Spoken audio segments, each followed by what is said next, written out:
Okay, here we are, tuned into Secret Houses. Welcome, glad to have you, and I appreciate you. Just want to let you know that before we really get into what we're about to get into, right? So, today's topic, or today's question rather, right, was asked the question, is Pisces men to be trusted? Can you trust Pisces men? I'm going to say yes. That's first of all, right?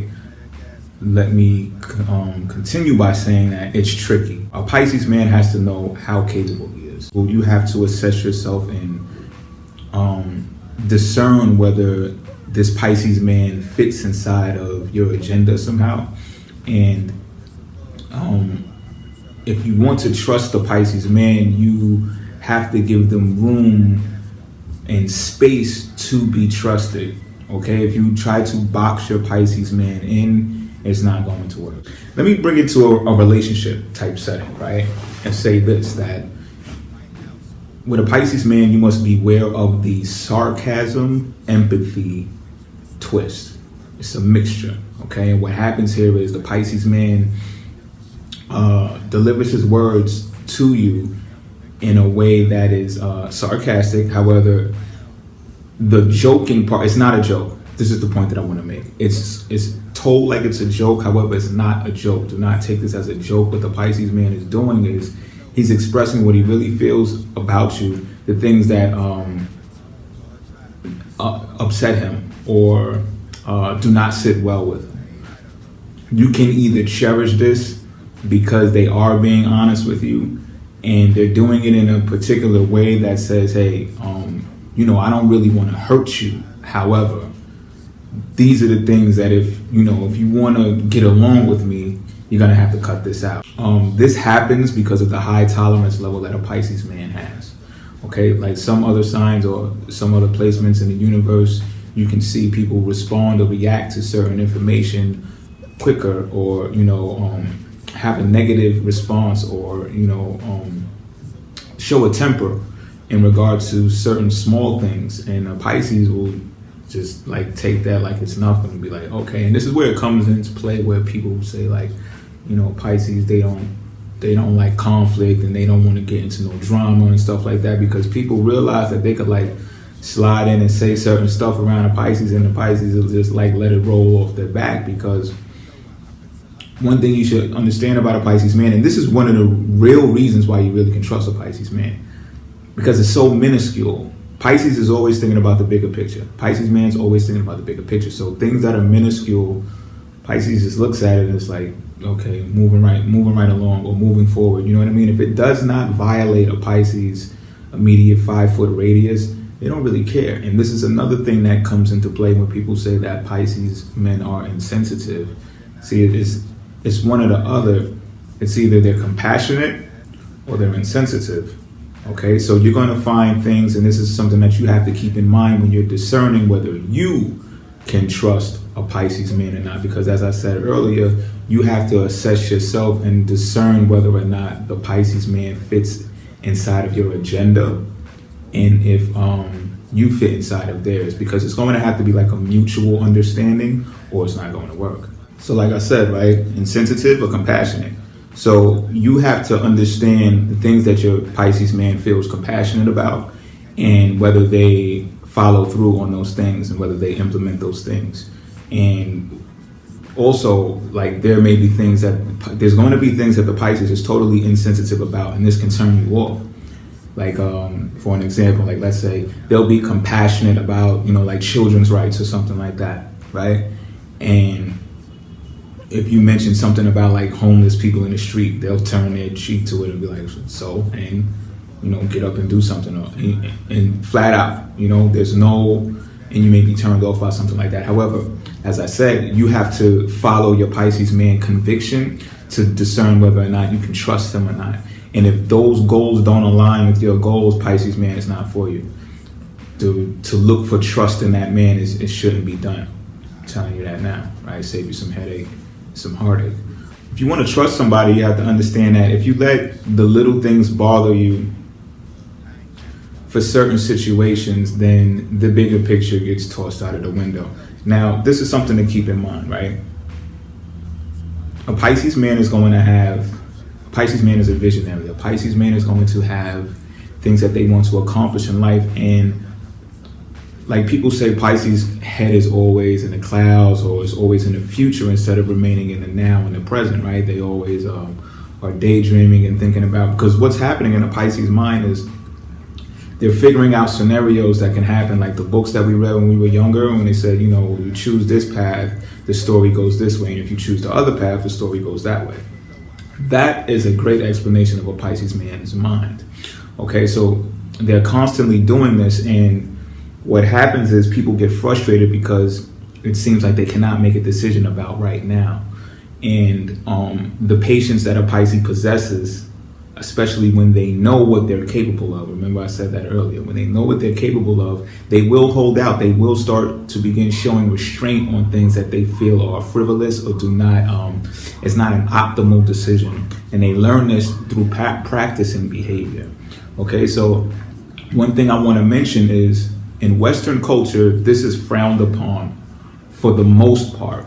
And Western culture does not favor that type of style that says, hold on, let me wait, let me think about it, you know, and hold on, get to know me a little bit longer before I make that type of decision with you. This is how a Pisces operates. Their intuition, right, will spark. They get some intuition and say, you know, if I hold out and I wait and I purchase that bigger item, which opens up more faucets for more opportunities for more people. It's always a bigger picture thing. So people get frustrated with that, as I said, right? However, if you're in the right organization, if you can align your goals with that Pisces man, you can benefit largely from that. If you want to be as close to a Pisces man, saying as a spouse, I would tell you to take your time to do something like that, because what you'll notice is you'll be treated differently than the rest of the team. Okay, so if you want to trust this Pisces man to take care of you, he can do so, like nurturing you, like, hey, are you okay, type stuff like that. Like, it has to be like a mutual thing, or like I said, you're going to be closed out. Like, you can be a Pisces man's wife and be closed out of everything, and then wonder to yourself, like, how did you get yourself into this situation to where he treats people, it appears he treats people better than you, or he shares more of his life with them than he does with you. And the thing is, Pisces is trusted with confidential information. So to go even further into, can a Pisces man be trusted? You bet you he can, right? And this is, as a Pisces matures, he's actually expected to be trusted by organizations that he joins or affiliates that he comes into cooperation with, right? So yes, a Pisces man can be trusted with confidential information, because we're dealing with matters of the 12th house, which is largely what this show is about, right? So now Pisces has this rope, right? So I'm gonna tell you like this. If you trust your Pisces man to be a nurturer to you, to be a listening ear to you, and you start using him as a dumping ground, or you start playing with that time that he gives you that could be spent somewhere else, and you abuse that privilege, and then like you think you use it for your own entertainment or whatever the case may be, he's taking notes of that. So what they're doing is they're supplementing something else that they could be doing in their life with dealing with you at the moment. A Pisces is smart. They know that they rather keep an ally than make an enemy, right? So they'll give you rope, and they'll be taking notes of this, and then they'll see how far you'll actually go, because what happens is, you know, you'll notice that they will stick around and deal with your stuff more than the average person would. The reason why Pisces does this is because once that argument comes, that people say doesn't ever happen, because Pisces men want to avoid drama as much as possible, which is largely true as well. Once it comes, that's it. You'll say, oh, Pisces man didn't stick it out with me, he acted flaky after a while, I can't believe I invested all this time in him, and blah, blah, blah, blah. And it's because you didn't align yourself correctly with what this Pisces vision was. And so you need to know that in coming in a gate. So when I said, when you find out the things that he's compassionate about and the things that he is insensitive about, keep that in mind, because those things are probably not going to change about the Pisces. Now, he may move in ways that he can adapt to situations that relate to those things, but changing his mind on that is going to be very difficult to do. Very difficult to do. And that brings me to the next thing, right? A transformational change. Transformational changes take longer to occur or to happen than short-term occurrences. Okay, so people who are doing things real quick, rather quick, and they're like, look at me go, look at me go. Look, I got it. It's over here. You guys are too slow. I mean, whatever floats your boat, right? However, to make a transformational change, meaning if something is really going to change in this world as a collective, it takes time. And the Pisces man is that person that's going to take that time to make those changes. This is why a lot of people say that the Capricorn is the one for the Pisces man, because Pisces men need to be grounded in order to make things happen. If not, they'll keep on going on dreaming. I'm here to tell you that that's not true, okay? What is true, though, or what should be kept in mind, is that the elements of Earth, the planet Earth, and the characteristics that are associated with the Earth signs, Virgo, Capricorn, and Taurus, Pisces should study them. He should research them. He should understand all of the concepts, and he should understand, use the Virgo's filter to understand people's perception of materialistic things and possessions. He should use the Taurus as a follow-through for the vision that he has, because in order for his plan, his vision from the other worlds, or from the watery spiritual realm, in order for it to come into fruition, it's going to have to take place on Earth. So he has to use those types of elements to follow through like a Taurus would to make the plan complete. It has to be a plan. It has to be some type of structure there.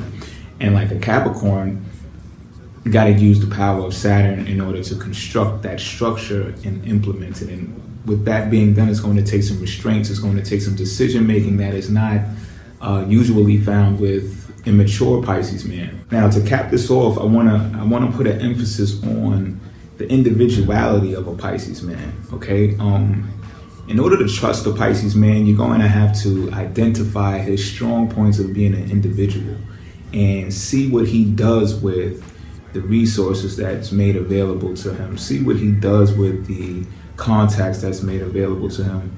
And one way you can know, see, this is what happens, right? Pisces men, they can become very popular.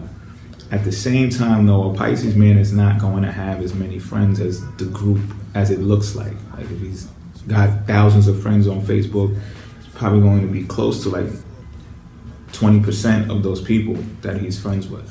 You understand what I'm talking about? And that is done for a reason, because Pisces men are like psychic sponges. They pick up on all of the energies around them. So if you see your Pisces man engaging in circles or crowds that are too large, then you can almost bet that they are not as responsible and as powerful as they really could be. If you are depending on a Pisces man to follow through and do something, then you would want to keep them protected in some type of way. And a lot of people, you'll see, like a lot of people will protect the Pisces and be like, well, nobody better go near him or go near her, because they know once the Pisces man gets it together and is on that track and is on that, they know that once they get with them, some things are going to happen. Some huge, powerful things are going to happen. Right? People will even fight to defend and say, look, make you aware, like that person, you shouldn't trust that person, this, that, and the third, and da. So yeah, a lot of information also gets back to Pisces men in that manner, which helps them make decisions that shows that they can be trusted. So yes, Pisces men can be trusted, and if they're not the most trusted of the zodiac sign, they're definitely one of the top zodiac signs to trust.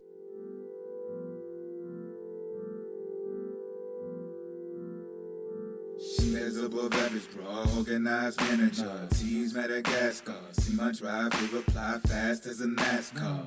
TV plasma. Queen since a teen, give me keys to your Jaguar. Oh, I'ma hop into my avatar. You should hop into your avatar.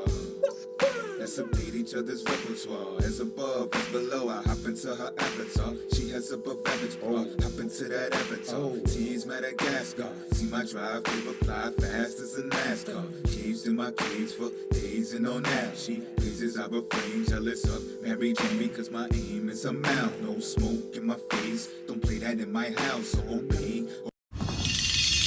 Okay, welcome back to Secret Houses. In this time, we are going to talk about Scorpio woman, Pisces man. Scorpio and Pisces.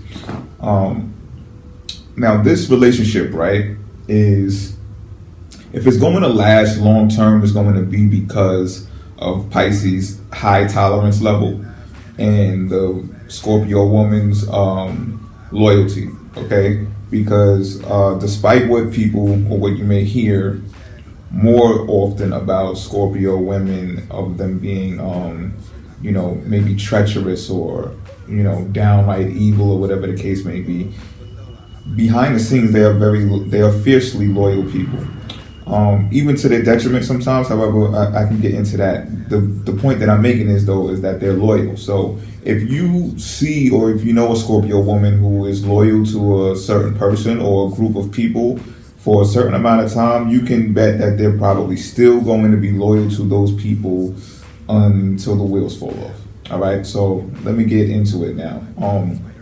Pisces man, Scorpio woman.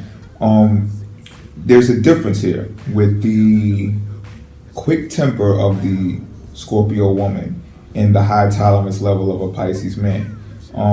Don't mistake the mood swings of a Pisces man for real serious tempers as you would see in the Scorpio woman. They're different. Okay, the mood swing from a Pisces man is very short-lived, and it's forgotten about like as soon as right after it happens. It's like done. Pisces man can go right back to smiling or whatever it is that they were doing before this, right? Scorpio is pretty different. When they're angered about something, they take it more serious and it's more intense. All right, and it doesn't take much to trigger that within a Scorpio woman. So this is where the two differ. However, this is also where the two help each other out, because as a partnership, the Scorpio woman will adore the fact that the Pisces man is more reserved when something is happening, especially in an argument between the two, because a Pisces man will figure out a way to win by really not engaging and allowing the Scorpio woman to believe that they won by saying everything that they had to say, doing everything that they had to do, and then letting it blow over. Because as Scorpio woman, as long as it's not that serious to where it breaks the bond, Scorpio woman is going to come back. Scorpio woman is going to let the steam blow off and come back to what it really is, and it's going to go back to the way it was for the most part. You understand what I'm talking about? So it really depends on the bond that is there. And as I said before, once a Scorpio locks in, they're locked in. So this is what people got to understand, right?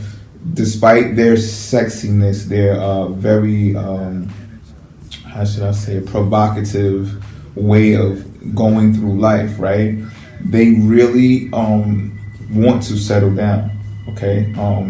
They are very conscious of health things and stuff like that, so they don't want to catch diseases and stuff like that. I'm saying for real, like Scorpio women, they don't want to be the sleazy type, despite them having so much sex appeal. So you may hear about Scorpio women sleeping around with different people or whatever the case may be. They're really not going to be able to shrug that off in their younger years when they're more immature, because that's how attractive they are. They're going to be involved in some type of relationship the same way other people are. The only thing is, with Scorpio women, it's more known, it's more of a thing, it's more of something to talk about because of the way that they attract attention. That's the way it's set up. What can I say, right? However, in the back of their mind, they want to settle down. And once they do settle down, they mean it. When they're with someone, and it doesn't matter how good they look and everything, they will not cheat. They will not cheat. They will rather cheat when they're using it as a vengeful method to get revenge on their partner. If they really find it that they have to separate with their partner, that's when they'll do it in a strike like that. So keep that in mind, Pisces man. Another thing though about as I said, the high tolerance of the Pisces man and the short temper of the Scorpio woman, right? This can also backfire and cause conflict because the Scorpio woman, which I'm about to get into after that, the Scorpio woman wants the same type of intensity sometimes to match hers. So she doesn't feel like she's the man in the relationship. Okay, so that whole Pisces nonchalant, or, being wise and saying, ignoring a lot of things, avoiding a lot of confrontation, that can also rub the Scorpio woman the wrong way and say, well, what am I, sleeping with a woman or something like that? And this brings me to another point. The Scorpio woman's mouth can sour this relationship, because a Pisces might laugh with them, like if they're that close, right? They're together. If you guys are together, a Pisces might laugh at a certain joke that they say because they're an item. However, Pisces may not find it funny, and then they're not going to be able to keep on doing that. They're not going to be able to keep on laughing at jokes that they feel are distasteful and they're not funny, right? So what happens is Scorpio woman's going to be like, what's up with you? What's wrong with you? Oh, you can't laugh at me or something like that. They're going to see that something's wrong, and then Pisces man is going to come out clean and be like, you know what, your mouth is terrible. Like, the way you talk about people is crazy. Like, why do you talk about people like that? You know what I mean? And Scorpio woman will go more on a tangent behind being addressed about something like that from someone that they love. Okay, so this can be a discrepancy in a relationship. Now, what happens, right? And this Scorpio woman is tricky, right?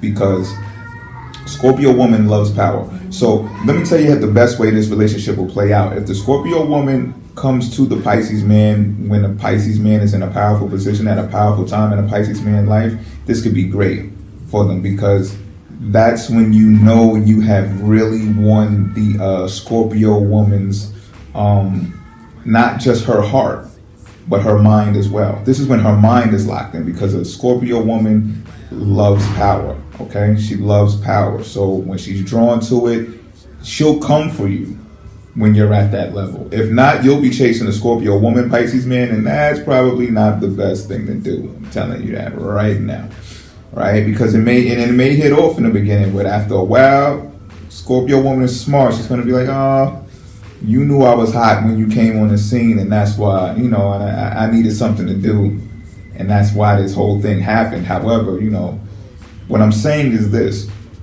if it doesn't happen like that, what happens is a Scorpio woman will appreciate the wisdom and the power of another man. And this can get you hot, Pisces man. This can get you to asking yourself, why are you in this situation? Because she could try to one-up you when this person is around, this other man is around, or, she'll do this comparing thing, right? And all water signs do it. Like a Pisces woman, she'll do it to see which man is smarter, right? Scorpio woman, she's going to do it to see which man is stronger physically. And a Cancer woman, she's going to do it just to see two men fight over her. And she'll try to keep the men in their life. That's a whole nother story, right? That's a whole nother video, right? However, I'm telling you, I'm going to detail the Scorpio woman's approach to things more. A Scorpio woman likes their men to be protectors, likes their men to be even sometimes more than protectors, but like soldiers, to be like, more brute than anything and animated. And this kind of causes from an observational aspect, the Pisces man is going to see this as a confusing thing, because sometimes to do both is not logical. You understand what I'm talking about? So when you want like a soldier type man, or a Scorpio woman wants like a soldier, a brute, it's for entertainment purposes more than anything, because she's so powerful. She feels so powerful in her own personal being that she's fine with having someone who is not as intelligent as her. She's fine with having someone who is more animated and does a lot of joking around and stuff like that for her own entertainment purposes. So she stays like in the seat of control of power. You understand what I'm talking about? At the same time, as I said, she is attracted to power. So you can find yourself in a situation where, for example, like you're watching a movie and she'll say like, well, man, that Denzel or whatever the case may be, right? And it might fly over your head. However, if Denzel was in a room, you would really feel what she meant by when she said that. You understand what I'm talking about? And this is where you do either two things, Pisces, man. You advance yourself by doing more things that can make you more powerful, or you realize it is what it is. Like, you're with her, cherish that in the moment, and don't look too much into the future, because a Pisces man is always going to be looking into the future and thinking, well, maybe I'm sleeping with the enemy. Maybe this is not the person that I'm supposed to be with. You understand what I'm talking about? So we have to think about that, and you have to look at that comparison thing that a Scorpio woman will do, because not only is she prone to being jealous of other people that's involved with your life, and this jealousy can spread beyond women. Like, it can go beyond women. It can go into other men who are trying to befriend you or be close to you, and because she's got this whole like hawk eye thing going on, to where she's a protector, you know what I mean? And she likes to protect the people that are close to her. So she may interfere with those types of relationships that you have outside of her. So you have to be careful of that. And when she's doing this whole compare and comparison thing, right? It's more than anything to see which man is physically stronger, because it gives her pleasure in seeing the struggle of power. It gives her power. You understand what I'm talking about? And I know I'm supposed to be talking about relationship and compatibility. However, I gotta give you the ins and outs of how the Scorpio woman thinks and how the Pisces man responds to certain things, or may not know how certain things is going on. I gotta give it all to you, right? So, like, you will see Scorpio women, if you're a thin man, like, she'll probably often tell you to eat more or put more on your plate, because she wants you to be bigger. A Scorpio woman always believes that a bigger man will beat any man, and that it does not necessarily, matters don't necessarily need logic to be won. As long as the one with the more muscle wins and beats the other person up, then that's who the victor is. This is how Scorpio woman thinks, all right? So the intelligence does not match up, right? And in the long haul, it does. And see, this is what happens, though. With intelligence, they both learn from each other, because Scorpio woman operates in small, short spurts that are intense, right? So they're more short-term, but she definitely has, what do you call that word? Stamina. So she can continue doing this, and she's successful in mostly everything she goes for at this. So the Pisces man picks up on that. However, Pisces man is more slow and gradual and likes to go around things and try to connect the dots for the bigger picture. And at first, Scorpio woman is going to be like, huh, what? I don't even understand that. But as she hangs out and she gets to know you, Pisces man, she's going to adore that, because the mistakes that she makes along the way, because she's going to make some, especially with that short temper. She's going to, and just a quick behavior more than anything. She takes more action quicker than a Pisces man will. She's going to learn from her mistakes, and she's going to see how Pisces man a lot of the times can see, I told you so. Pisces man will often be able to tell the Scorpio woman, look, I told you so, right? So she's going to like that wisdom part about the Pisces man, okay? So that power that I was speaking about, that could be in the room when, you may feel like you're just a regular guy, and she'll do the compare and comparison thing. Pisces man, you really do have a one-up on most guys when it comes to power, because of your wisdom. You're smart. You just won't do what other men will do, and Scorpio women knows the difference. You understand what I'm talking about? She knows, especially from growing up, maturing, she knows the difference between how men can go at other men and, go at women that are not for them, and do things that are not good for them, and fail as a consequence. She's seen a lot of this growing up, and she knows the inner workings of how those things happen. So she will appreciate you being wise and smart no matter what, you know what I mean? But for the most part, you gotta, Pisces man, if you're the more, if you're the more fun-loving type or more outgoing type, which happens with certain ascendants and certain placements inside of your zodiac sign, your natal chart rather, then this can be more of a blossoming relationship. So this is the advice that I'm also giving with that for Pisces man, because like, as I said, the Scorpio woman is going to want to be entertained. So, sometimes, because Scorpio women love children a lot, right? So sometimes they like to look at their spouse as a fun-loving child, a big baby. You understand what I'm talking about? So if you can if you already are one of those rather, and you can add your intelligence and wisdom with that, this relationship is going to be powerful and it's going to last long because, as I said, Scorpio women are loyal, and so are Pisces men. Don't play that in my house, okay. Okay, so another thing about, I want to go more in depth with the Scorpio woman's temper so that people have a better understanding. From what I've learned is that Scorpio's temper is not something that she just conjures up out of nowhere. It's something that she may have been harboring since young and grew up with.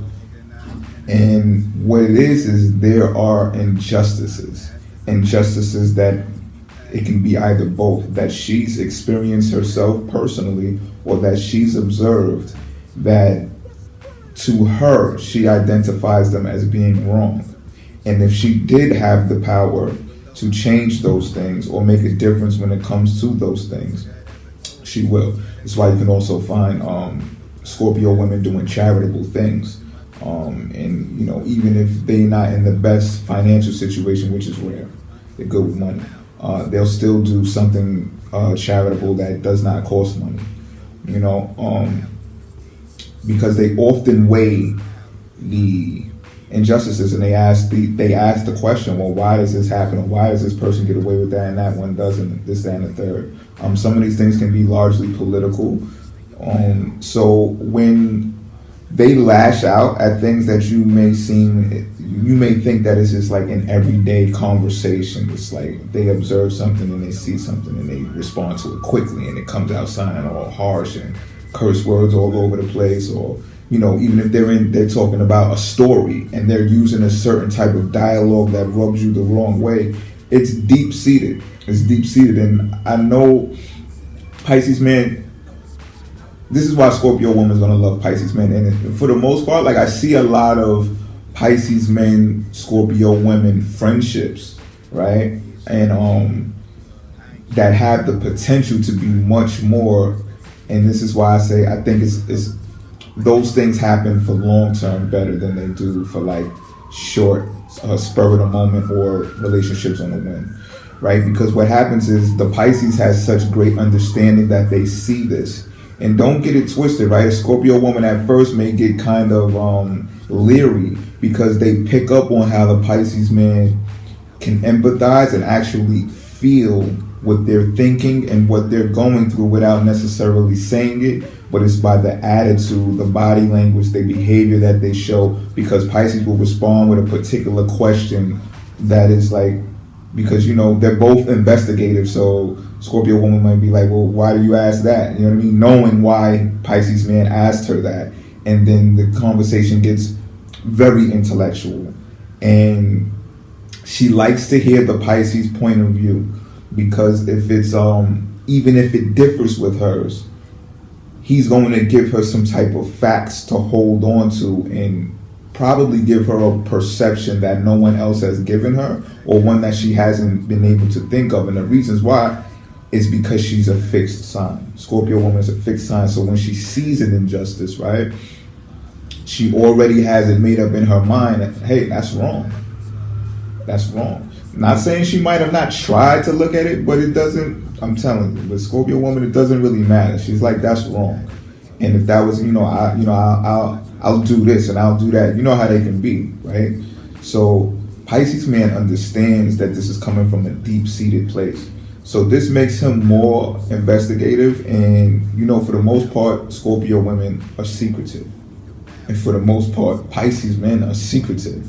So this is where this match gets interesting because first, like if you're in a forum among friends or close associates, right, family members even, Scorpio woman will appreciate your point of view, especially if there's not as much intelligence in the room. There may not be Geminis around, or matter of fact, there may not be a lot of air energy around. Let me not even just focus it on signs, right? Or so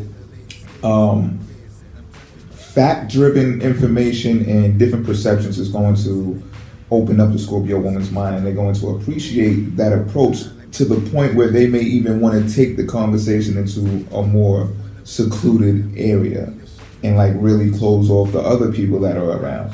That's how secretive this stuff can get. Like, it starts getting to be like top level information. You understand what I'm talking about? And what happens is Pisces man finds a better way to deal with the Scorpio woman, and they can make achievements together because the Pisces man can plan, keyword here, something or some type of structure that the Scorpio woman can work into that will fight for her cause and stand up for what she believes in. Okay. Again, this is you got to be very convincing to the Scorpio woman if your opinion differs, though.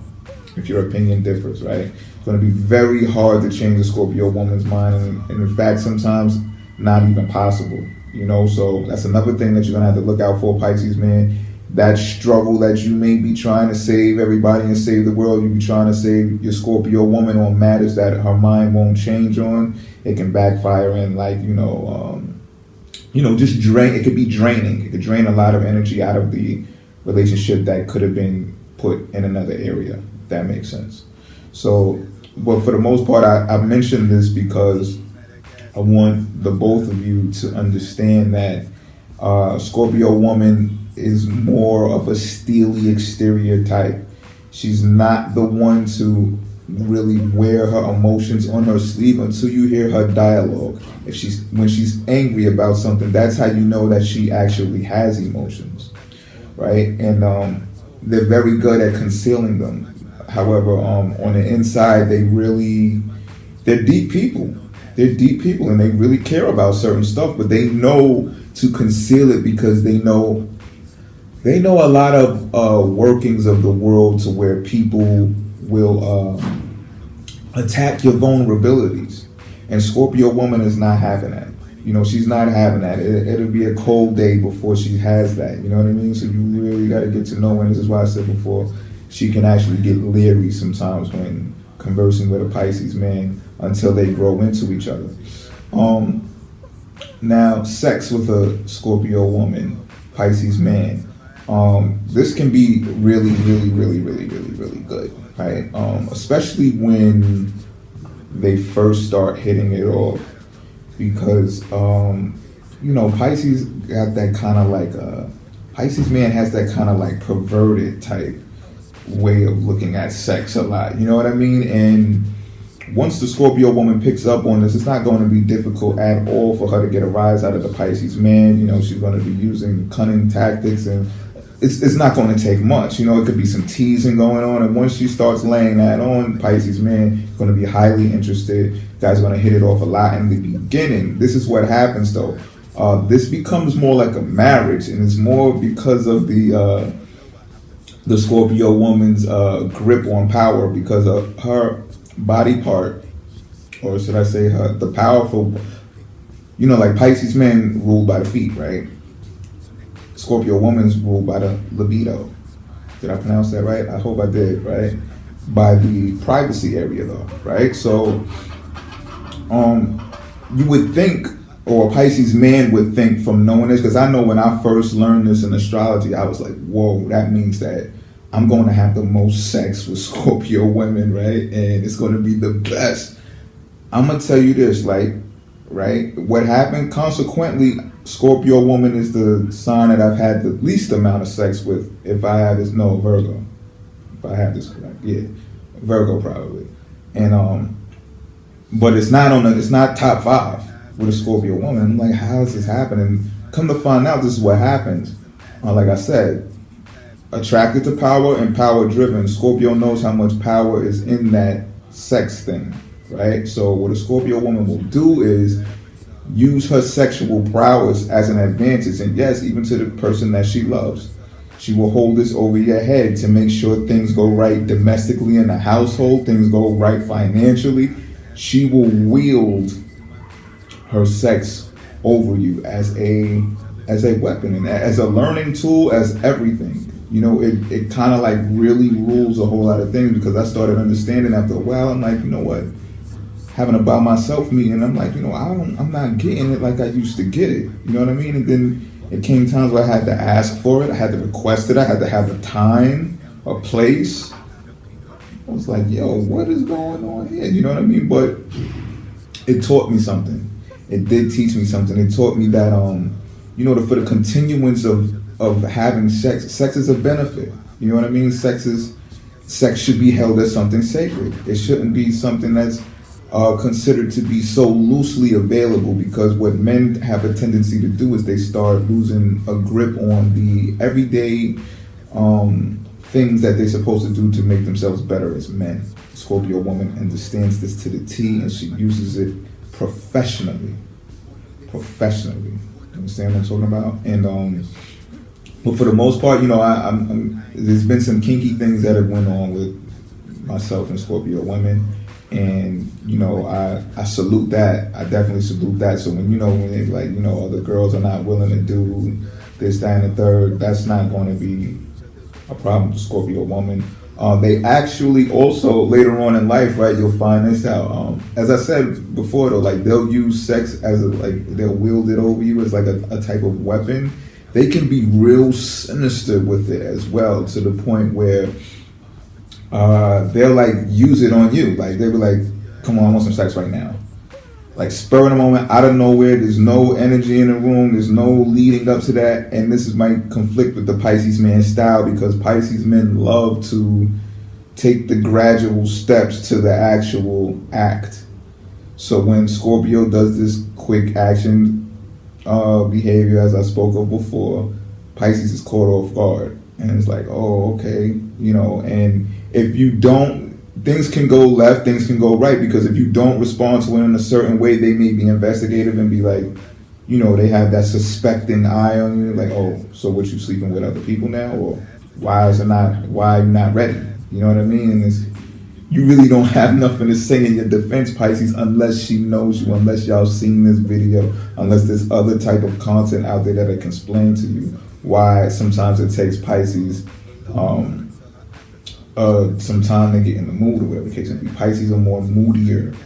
They feel more moodier. They move more in moods than the other water sign. Well, maybe not. It's a Cancer. Cancer's not. Okay, whole nother video. It's too much, right? But I'm just saying, this is how this can go. And but as I said, depending on your Pisces man, depending on your placements in your natal chart, depending on your ascendant, you may be able to pick up on these cues very quickly. You may be able to respond to it quickly as well. Now, how it resonates with you afterwards, though, like, she might just roll over and smoke a cigarette on you and be like, tell you to make a sandwich or something like that. It's going to depend on how you are able to go about life. But like I said, for Pisces, man, a lot of things are minuscule. Like, that has nothing to do with the bigger picture. Pisces might go make you a sandwich and just be like, that's her, like, whatever. You know what I'm saying? And as I said, once you know the short-term quick spurts in the long-term high tolerance, once you know that mechanism of the relationship, you guys are good to go. Like, this is cool beans, if you ask me. You know what I mean? As I said before, though, you also know the mechanisms that have the potential to cause conflict, which can also be the same mechanisms. So yeah, it may take a little work. But it can happen. All right, that's pretty much all I got right now. If there's a need be for an update, which usually there is with my videos, as we have seen, then you can put a request in. But give me some time. I don't usually do updates so quickly. I need some time to actually live life and things like that. Do some research, observations, etc. All right, I'm out. Shit happen to your avatar. Let's update each other's repertoire. As above, as below, I happen to her avatar. Okay, welcome back, everybody, to Secret Houses. Thanks for coming. New subscribers as well. Thanks for being here. I appreciate you. I appreciate you all. And those who are coming for the first time, I appreciate you all. I'm pretty sure that the first episode is going to be shipped to you along with this one. I think we had some technical difficulties last week transferring the first episode, which was about, I forgot, I can't tell you right now. I got so many things in my mind preparing this for this for this video, right? So let me not bore you with what happened before. You'll get the video is what I'm saying, right? To catch you up to speed, this is the second episode. Once again, thanks for being here. So what are we talking about today on Secret Houses? What we're talking about today is Mercury and Pisces. Someone from the channel brought this to my attention a little while back. However, now is the time to talk about it. Trust me when I tell you, now is the time to actually talk about Mercury and Pisces. So let me begin this by saying this, right? Mercury and Pisces does not mean that I'm talking about a Pisces. That's the first thing we have to get clear and concise. Not too many people will have Mercury inside of Pisces because when people are born, for the most part, Mercury is inside of the planet that their sun sign is in, or it's about a house over. Okay, so I say that to say this. Sure, you don't have to be a Pisces. However, you have to be close to a Pisces to have Mercury inside of that house. You get what I'm saying?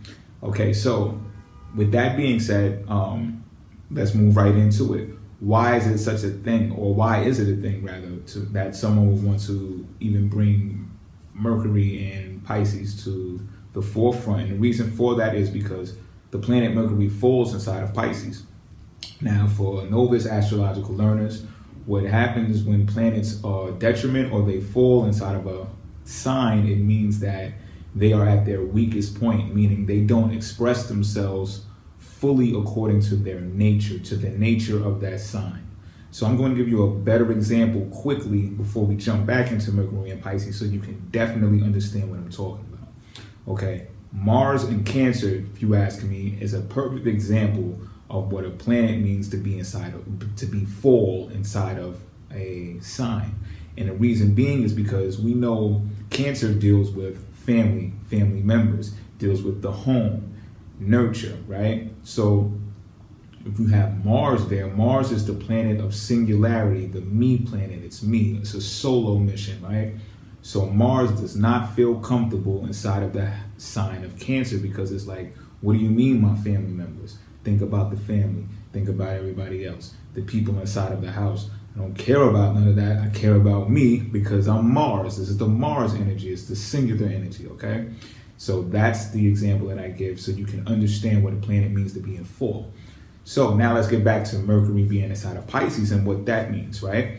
Well, Mercury is like the intelligent one, the intelligent one that looks, observes, analyzes, collects the information, mental processing, right? Processes the information. It deals with cognition, and it wants to deal with higher cognition as much as possible because it wants to be efficient as possible, right? So what happens when it's inside of Pisces? Well, Pisces is the dreamer. Pisces is based on creativity. Pisces is based on vision, right? Pisces is based on the abstract communication, the subtle key hints that the two eyes will not pick up on, okay? This is more dealing with the third eye. If you heard about the third eye, the pineal gland, or the things that are hidden, the things that are abstract. When you talk about things that are relative to secret societies and things of that nature, which we're going to get into towards the closing of this video, right? This is when you think about Pisces. Okay, so now you can get a drift of why the planet of Mercury is considered to fall inside of Pisces. It's because, you know, Pisces may say, look inside the river, you know what I'm saying? Or something like that, right? And Mercury will be like, are you sure this is what you want me to tell these people? Like, I'm in a conference right now. You want me to tell them to look at the river? Like, there's four walls around us. You sure this is what you want to do? Mercury is thrown off by Pisces' approach to communicating, right? So now we need to identify ways that you can go about communicating this placement, okay? So first I'm going to describe the struggle, or potential possible struggle, right? And that comes from having to communicate with people in what is called the real world, right? And that is, your everyday social circles. I'll say, let's put this on social gatherings, if you will, because that's what Mercury rules over, right? So you can relate this to your job, for instance, right? Or your school, if you go to school, right?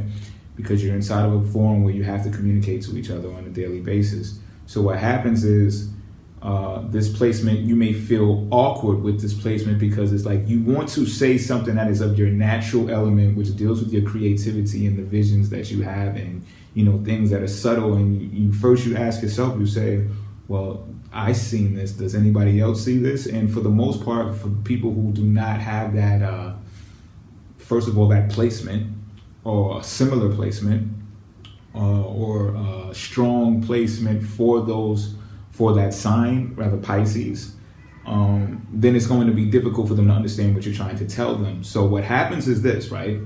People with this placement have to find out how to research what everyone else in the real world is researching and what they apply and how they perceive things in their real world.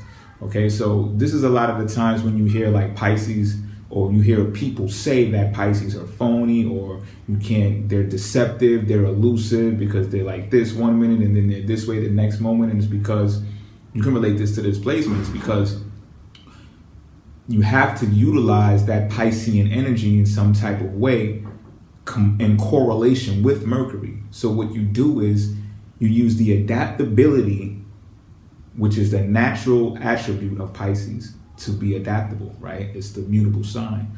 So it's very much easier to use Piscean energy than any other sign to become any other sign and utilize like those earthy types, Virgo, Capricorns, Tauruses, and find out what it is they research and what they like and what they communicate based on, and then take it and apply it and flip it on them. So then now you see this person with this placement inside of this forum, and it's like they're one of you, right? So what they did is like you see the alien movies or whatever the case may be, and they're like, oh, they become a host in other people's bodies, and they become one of them. They look just like us, they look like humans and stuff like that. Like that's actually what this placement does in order to not only protect themselves, but to advance inside of the world where everything is more physical, if you will, or material, or based on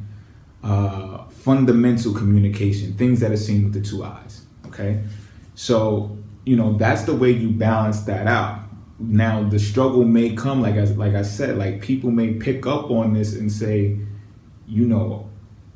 or they may have a friend that comes across. Let's say you kick it with people who are inside of that forum, right? And they're like, well, wow, like their friend comes by one day and like overhears you talking with their friend, right? And they're like, wow, like I know that person from such and such over there, and they're nothing like that over there, right? So it's like, oh, you've been made like you're perpetrating a fraud or whatever the case may be. And this is where this misperception of a Pisces, or this Pisces placement, this Piscean energy comes in, is because they think you're being phony, they think you're being fake, and it's not true.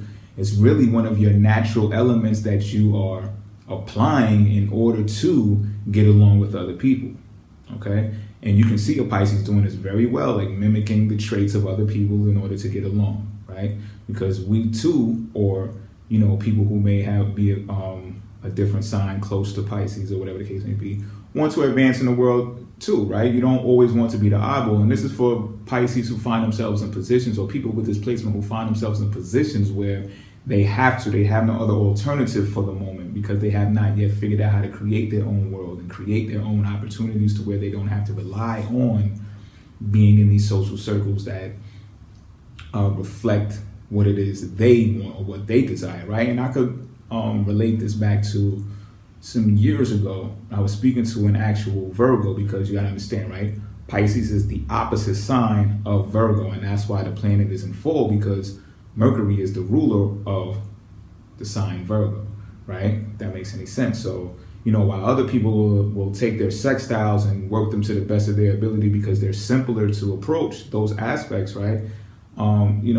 People with this placement will find themselves in an opposition to where it's one of those challenges that you have to take on in order to get along, because people observe so much and judge based on what they observe with the two eyes, that you have to be well versed in how to be able to move around and adapt in these types of situations. So I was actually talking to a Virgo one time, and I was in my Piscean element, right? And they was like, you're gonna have to explain that to me again. And I'm like, why? And it was like, because I don't read in between the lines. And I'm like, well, why not? And it was like, I just don't. was like, I'm a Virgo. And I'm like, oh, okay. And she was really being honest. Like, she really could not understand what I was trying to tell her. So I changed my way of communicating with her based on that information that she gave me. Like, it was true, right? So now I'm gonna get into how I said earlier that I may have an advantage, and that's because of where my ascendant is. My ascendant is Virgo. So that allows me to actually have a filter that sees things and perceives things with the two eyes the same way that first earth signs will, definitely a Virgo will, and the other earth signs, and also the air sign Gemini, because Mercury also rules the air sign Gemini, right? So I will see how people view the world as a materialistic world, things that are physical, the physicalities, the tangible things, right? It's not a problem for me. So what happens is, like, you see me right now in this forum, I'm able to communicate with you even on the channel. Like, there's no scripts laying around here. I'm coming right at you off the top of my head of the things that I know, right? From being knowledgeable.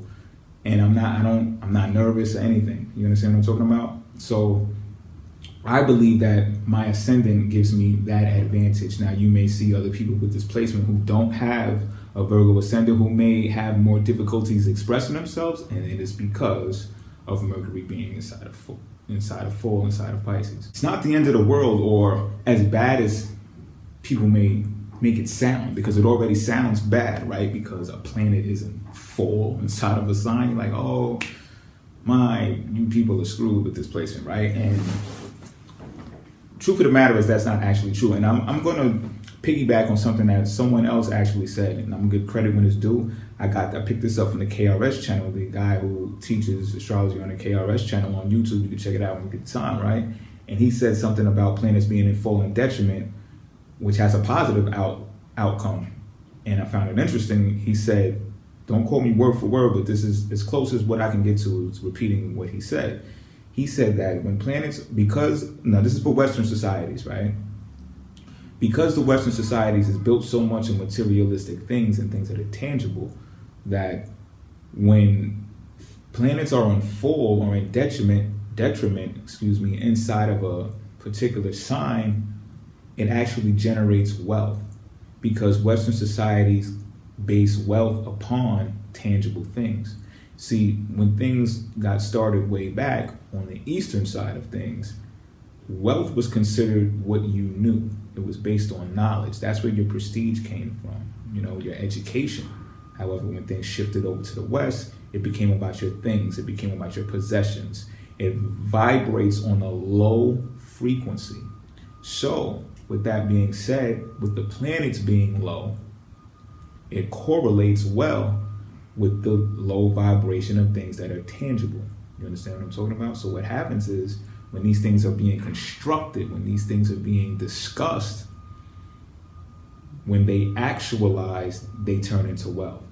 Now, I don't have this 100% nailed to the T. However, I'm still in motion of researching this and actually doing experiments on it. And I will say this, there already are hints to this being true, okay? So this is a positive to look at, right? Because for the most part, for the people, for the earthy more types, and, even the Geminis who are ruled by Mercury, I can attest to them being huge on material items, right? So this is a way that you can utilize this placement to your advantage. Now, what would you do, should I say, in order to go about doing this? I'm gonna tell you exactly what you could do, right? Piscean energy thrives off of creativity and imagination.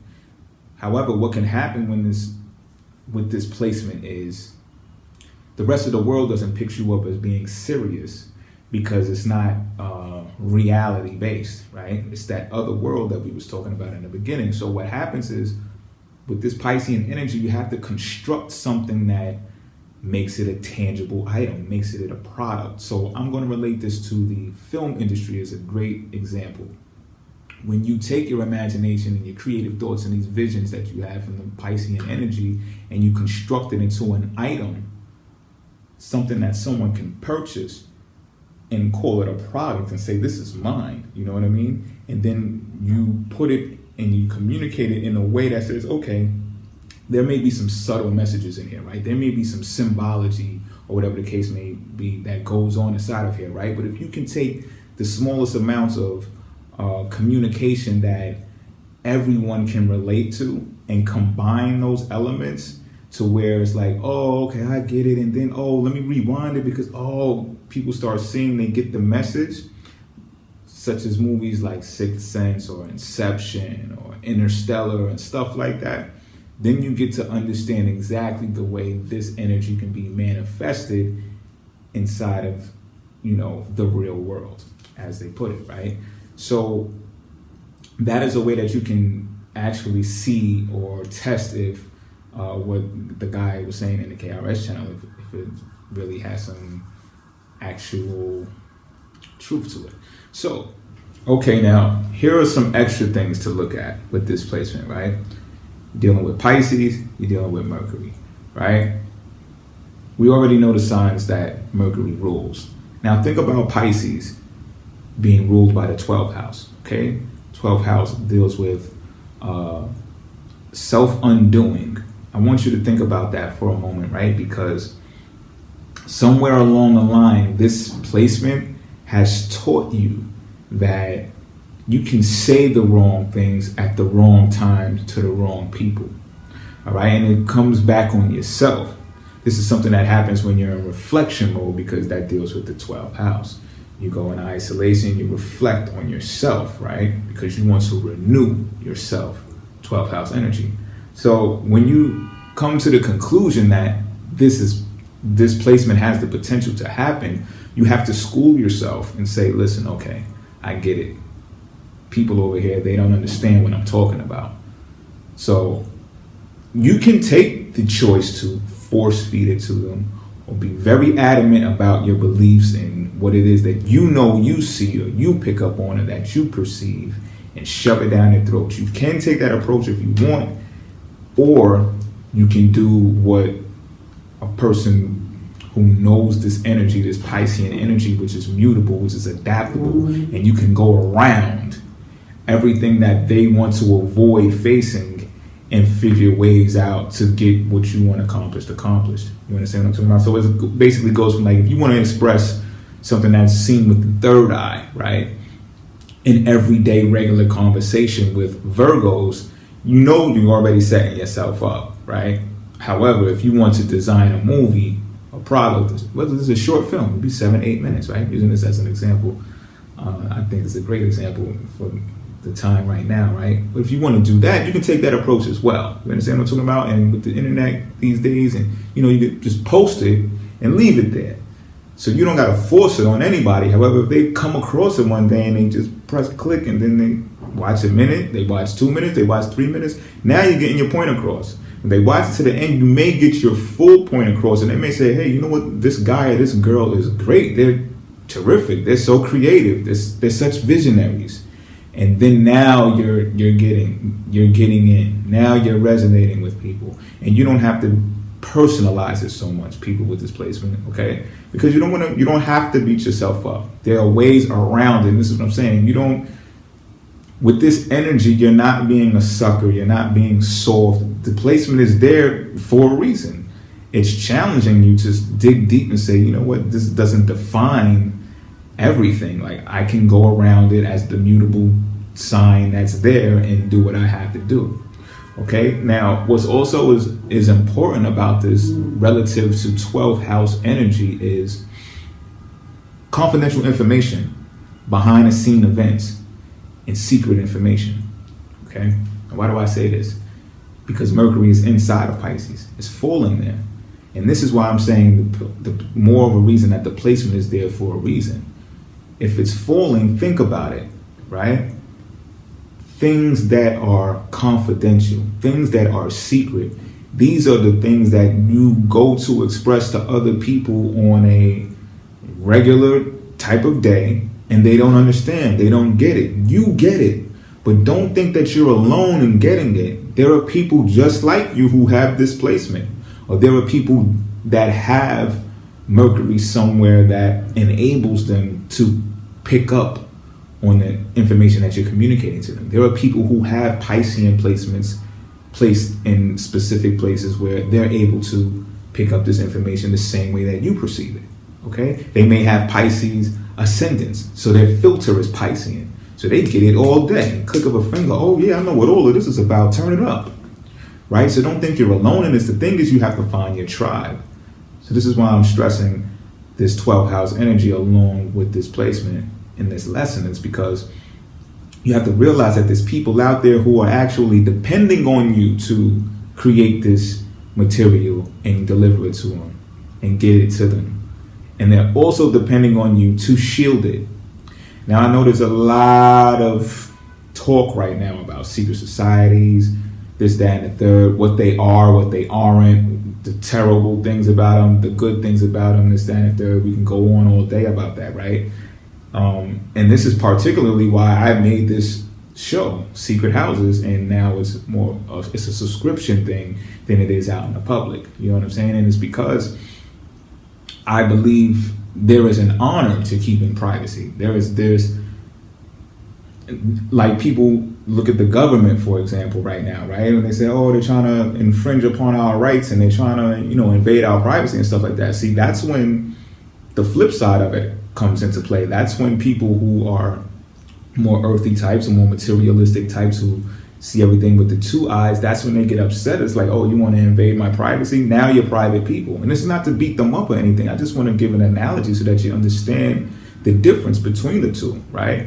They feel that their privacy is being invaded because of certain controls that's put into place, such as, I don't know the name of the surveillance thing or whatever the case may be. I don't pay too much attention to that. But what I'm saying is this: the people who are behind the scenes and trusted with this type of information, such as people with this placement, this is why it's in full. This is why it's there. It doesn't mean do nothing or be afraid and, oh, I'm not going to say anything. It means do it in a particular way that it's not being overt and it's not saying nah or something like that. It's like, okay, how to say, do you want to see how far the rabbit hole goes? You know what I'm saying? It's like, okay, I know something. Not only that, I know that the majority of people are not going to understand what I'm saying. However, if you are interested and you want to know more, come this way or press this button. It's not going to be just available to you. Okay, so I hope this also helps explain to viewers early on in the process of this show of why I'm even doing this show in this type of way. You understand what I'm talking about?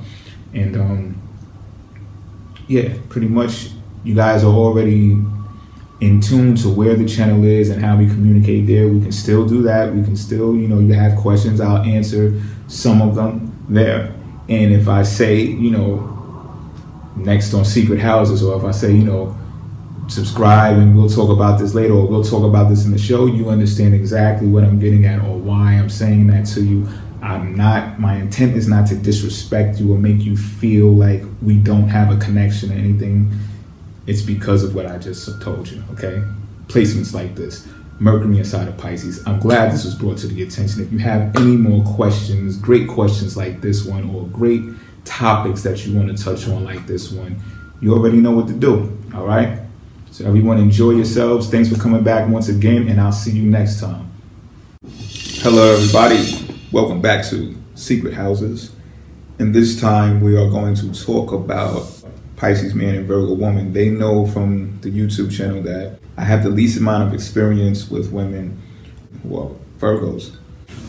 For the most part, these two are opposites. You got the 6th house, Virgo, work environment and health, and then you got the 12th house, Pisces,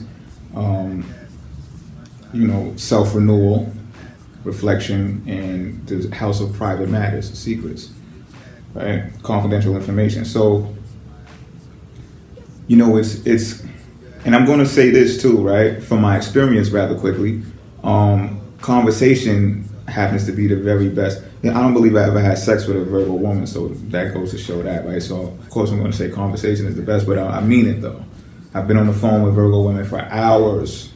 And Pisces can go a whole day without saying one word. Pisces is not huge on, they're not huge on talking unless it's a matter of interest, right? So I think the conversation between these two is impactful, which is kind of weird, but I think I have an advantage as a Pisces because my ascendant is Virgo. These two oppose each other. These two houses oppose each other, and I can attest to this through some conversation. And the Virgo kind of laughs at the imagination of a Pisces, and a Pisces secretly giggles at a Virgo woman's disbelief of the beliefs that a Pisces man has, right?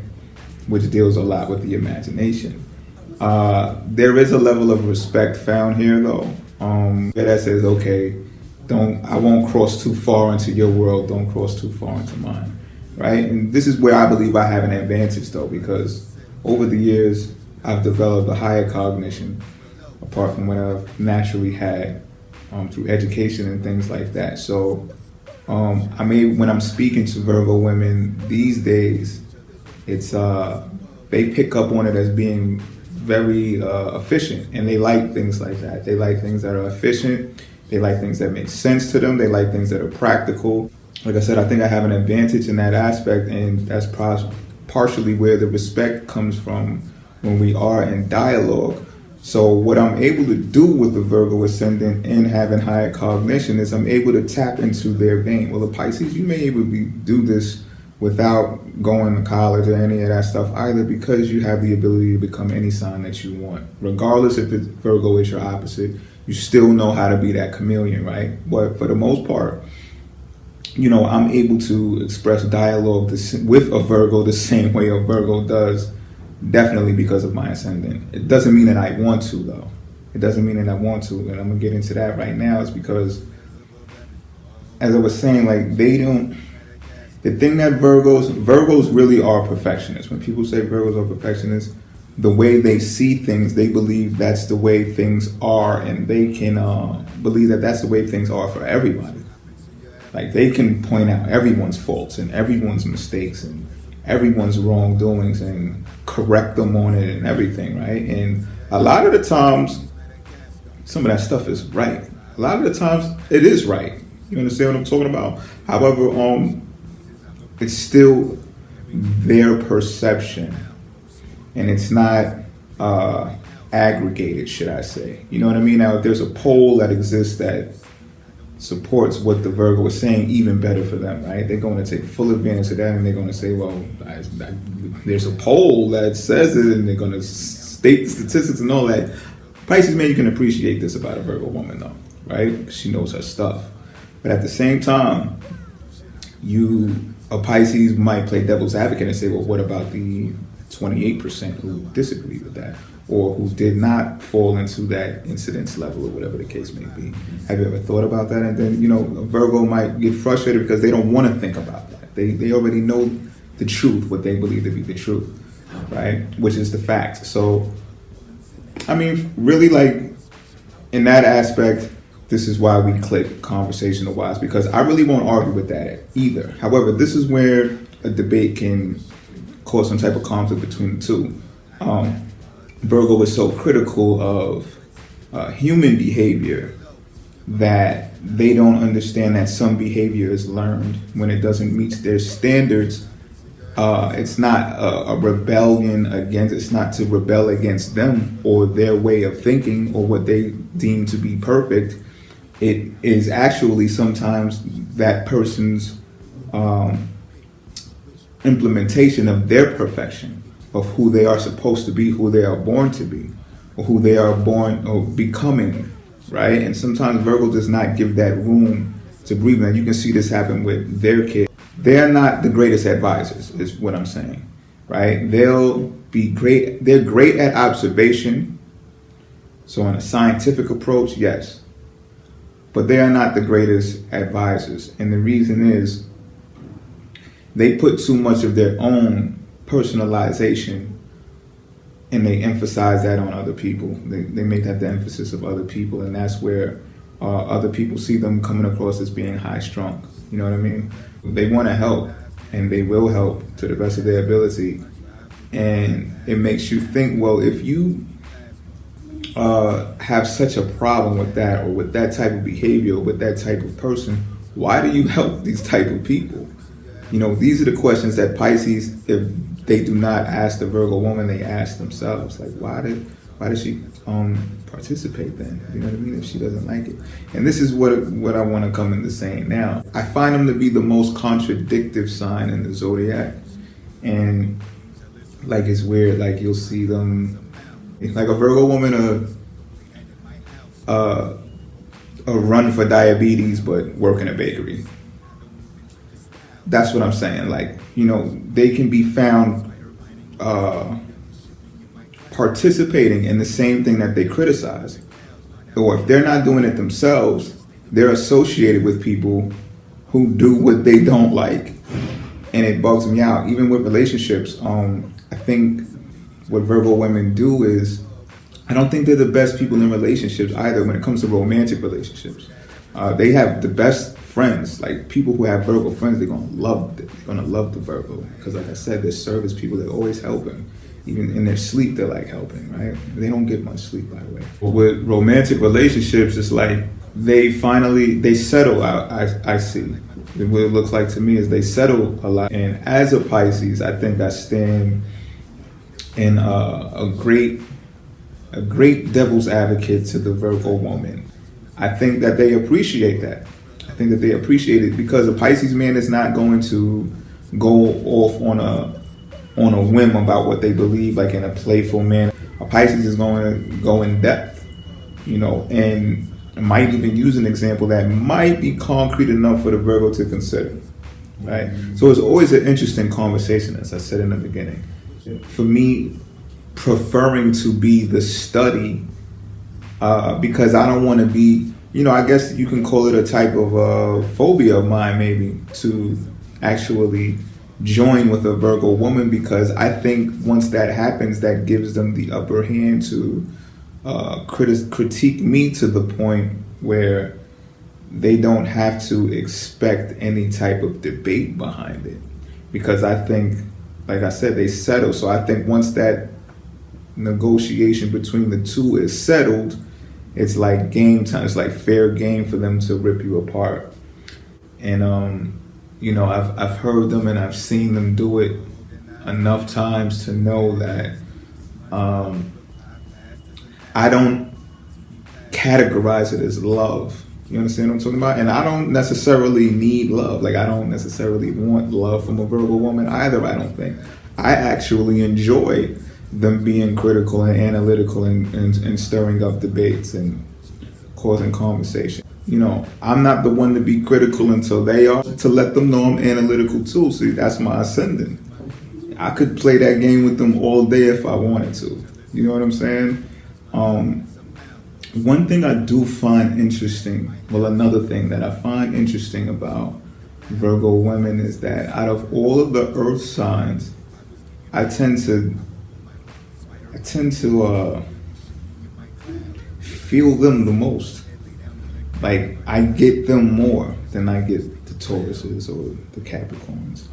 And again, maybe it's because of my ascendant. I'm not even sure.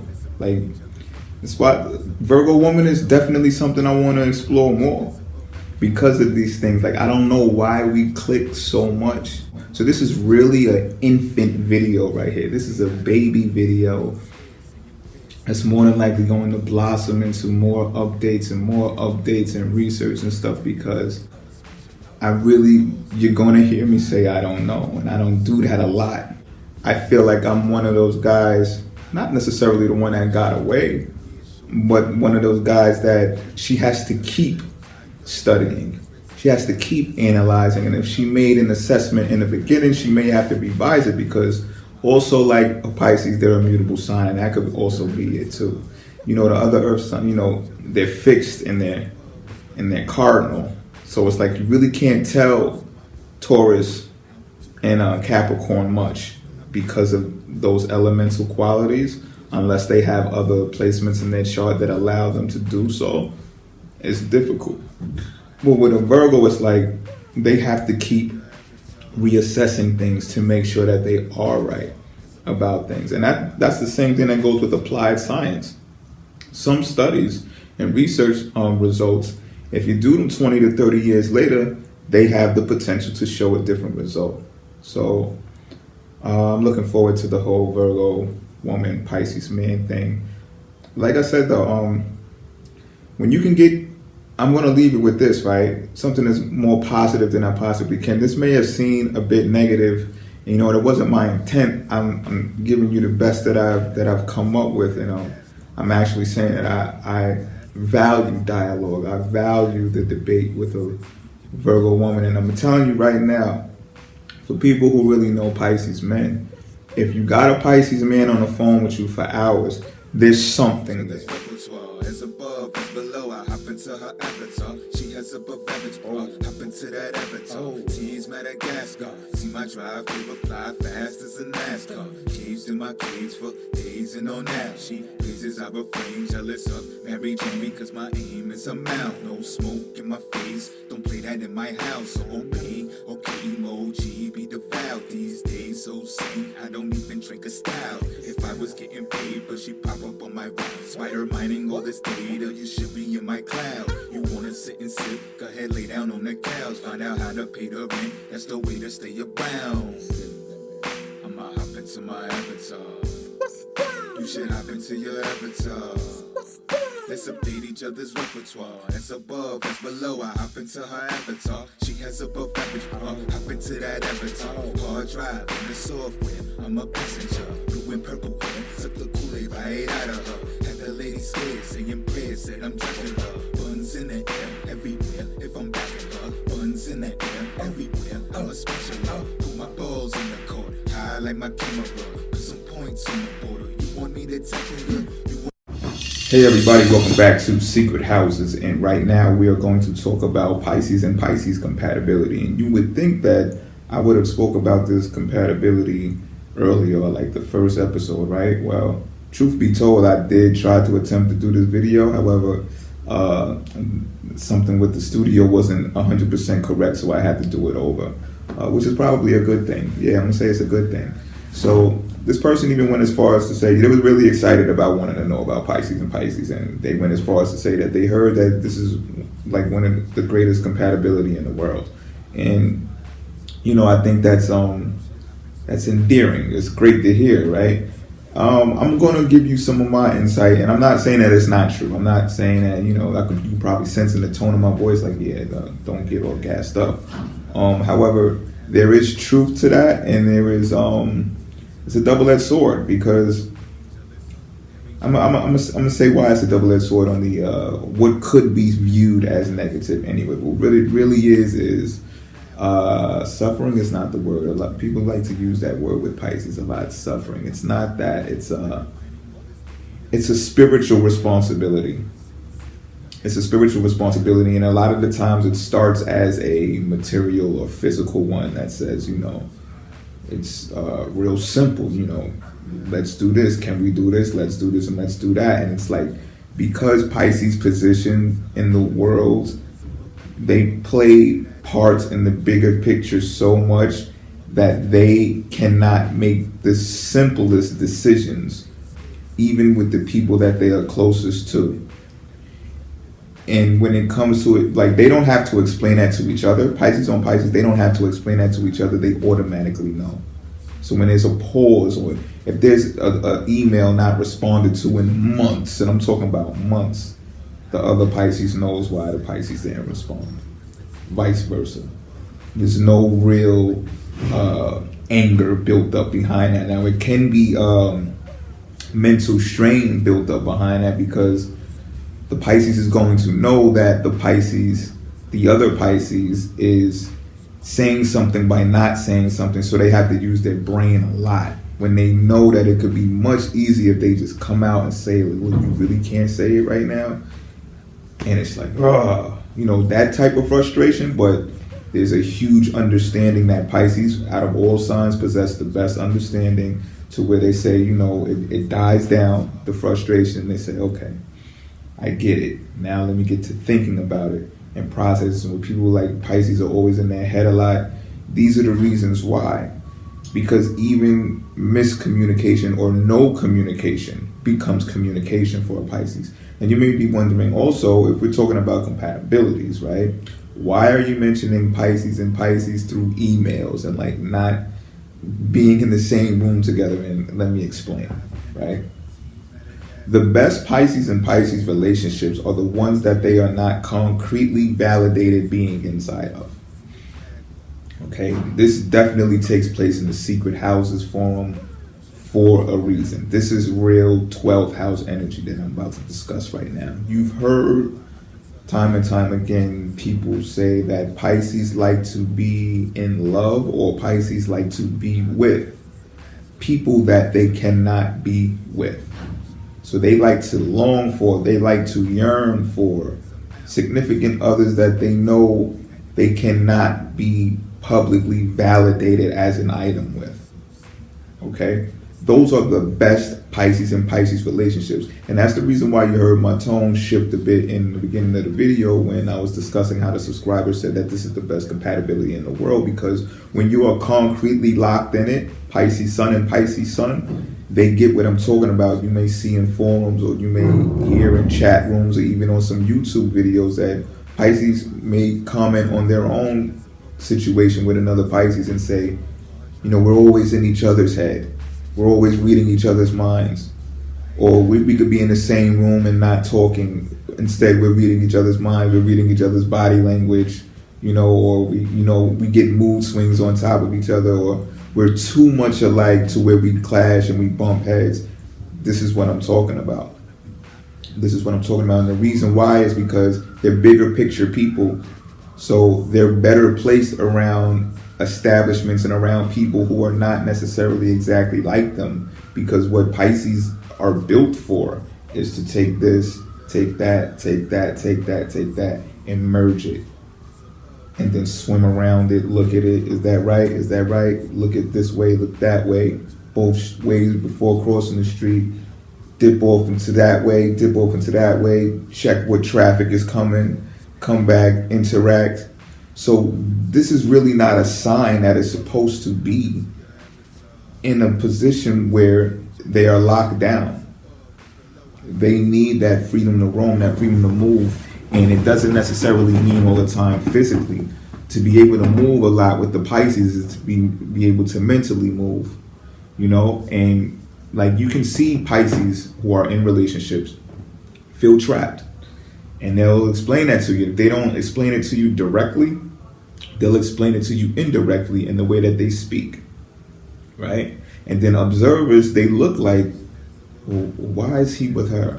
Or why is she with him? They don't get it. It's like, you know, you guys don't match up. Lo and behold, though, and I know, you know, this is exactly why I talk about this stuff in private, because lo and behold, that Pisces has some type of friends or another type of friend that they confide in and that they possibly really love. A lot of the times they love somebody apart from the person that they're domesticating, okay? There's a flip side to this, of course. I'm not saying that all Pisces are cheaters. I'm not saying that all Pisces are having, you know, or into infidelity and, you know, have sour relationships. I'm not saying that, because you have your Pisces that are, once they get in, they're content and they're like, I'm not leaving unless you're leaving. Like you have Pisces who have that attitude. Once I'm in, right? At the same time, for them to be in their best element, because we're talking about greatest compatibility in the world, right? For Pisces to be in their best element, they have their freedom to roam. And it's challenging because Pisces need people. Pisces like people, you know? It's like, why do I always have to be selective all my life? Pisces tells this to themselves. And this is what I mean about spiritual responsibility. They know, like, you know, they could yearn for someone, and they this person that they yearn for, they can both talk to each other, they can both click and everything, and it's like they won't even ask the question, you know, oh, why don't we just run away together? You know what I mean? And you leave him, I'll leave her, you know, you'll leave them, or we bring the kids in. They don't even ask those questions. They're just like, okay, this is a great time. Until next time when we meet up, okay? And this relationship is more powerful than the relationship that they're actually in. So to answer, well, it's not even a question, but to go deep into it, like, you got to really ask which relationship that Pisces and Pisces are in. Are you talking about the Pisces and Pisces public relationship? Well, yeah, that's cool. I mean, but if you ask me, it really is more for looks. That looks cool. Oh, look, it's two Pisces together. They both creative and everything.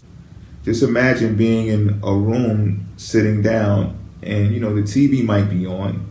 The TV might be on just for simple distractive purposes, so that they don't sense and pick up everything that's around them. And then you're still sitting there on the couch. You could be watching a movie together, and you're thinking you're in each other's heads. And I'm telling you, I've had times that I've been in. This is not intimate relationship. I've had times that I've been in the same room with Pisces men. Check this out, right? And we've just using this as an example of how deep this thing can go, and how Pisces can be affected by it. We're in a restaurant and we're looking at the menu, and we're sitting across from each other. The whole gang is there, right? We're sitting across from each other, and everybody's talking. And Pisces, like usual, Pisces is not saying anything. Both Pisces are not saying anything. We're just in there in the menu, concentrating, right? And don't you know, when it came time for us to order, not only did we open our mouths to say our order at the same time, the order was the same. Huge menu, whole bunch of different things on the menu. Order was exactly the same. So this is what I mean about the power that is here, and there's a whole lot of power that is mental, and it's not so much physical. All right. So let's get into the physical things, right? Pisces, well, let's talk about sex, because Pisces and sex is like mystical events. They're like events that take place. They're not even, that's not even cliche with a Pisces. So if these events don't have meaningful increments involved in them, the Pisces gets bored, and it's just like, it's rollover sex time or something like that. And depending on who your Pisces is or how your Pisces is, that may be disturbing, because they want it now, they want it more. You have some Pisces that are like nymphos, and then you have like the Pisces that I said, like, there has to be purpose behind the sex. And if there's not one, they'll go and make one, like they'll create one, even if there's like an argument behind it, or like some type of disassociation, like, trying to, distance themselves, because Pisces are great at that. Like, just imagine you got two people who are naturally distant and need to cut off from the world anyway, and then they live together, they live with each other. I'm not saying this is a terrible combination. I'm saying is you got to know each other to make it work. Knowing astrology will definitely help, because you'll know each other's placements, and you'll know where to complement each other. You'll know where not to invade. You'll know where, that's a deep spot to be going. Maybe we shouldn't go there. But you'll know, because you'll know the whole territory thing. See, secretly, Pisces are highly possessive too. You know what I mean? So it's like, if you try to take the territory that is naturally theirs, it's going to be conflict. How do Pisces do the best? Pisces and Pisces compatibility do the best. I would say anywhere that deals with career. When two Pisces can get together and they're like doing career things together, which is it deals with creativity, they're going to hit it off. They're going to be more happier. Because at least if things are not working in the old cliche relationship department, then things will be working in that department. And that's what will probably lead into things being more intimate. Okay, because Pisces are not cliche people. If you look at a television show and you think like that's how relationships are supposed to be, a Pisces is going to be like, that's the narrative. 12th house, secret information, confidential information. They are the keeper of secrets, right? And, sometimes when two people harbor a secret together, it brings them so close together that the bond is unbreakable, and the bond is so strong that it makes it worth it. You can be, sometimes when you compare that to when people are together all of the time and, they're right in the same room with each other and they don't know each other, you can understand what I'm talking about. It's like, because it's nothing that they share that is something that is like, could be looked at as taboo, or could be looked at as, like the government says sometimes, in the movies and stuff, we didn't tell the public because we didn't want them to get scared, right? We didn't want to panic. That's Pisces. That's Pisces. So when two people can get together and do this, oh man, the bond is like, it's strong. It's strong enough to where Pisces, those same two Pisces can say, look, well, I got him over here, and I still got her and her over there, and it's like, we cool though, we good. You know what I'm saying? And it's because of that type of bond that they have. It's based on secrets. It's based on the abnormal. My candlestick in your dick, turn that dick around. I'ma hop into my avatar. You should hop into your avatar. Let's update each other's repertoire. As above, as below, I hop into her avatar. What's up, everybody? Welcome back to Secret Houses, and we today are going to get into a question that was asked to me on the public forum that goes, how to know a Pisces man has a crush on you, and what does seeing them in a dream mean? Now, this is exciting for me because when we get into dreams, then we start getting deep, right? And I don't usually speak on it a lot. However, since someone else brought it up, why not? Here we go. Now, if you hear some background, like construction work in the background and stuff like that, bear with me. There's some renovating going on around here. A lot of interaction between us now is taking place on the internet. So a lot of that crush type energy that you're looking for would be taking place on the internet. Now, on the internet, the best way to know that a Pisces has a crush on you is when they make a sexual reference to you. Flat out. Like, well, if they comment on or they like your pic, that's really not enough. If you are wearing like a crop top that has your boobies pressed up or something like that, and the Pisces man makes a comment or likes in reference to that particular type of picture, in contrast to the other pictures that you've posted, that's how you know your Pisces has a crush on you. Flat out, there's really no way to go around it, because I can tell you like this, right? Pisces men, they will comment on a lot of stuff you post.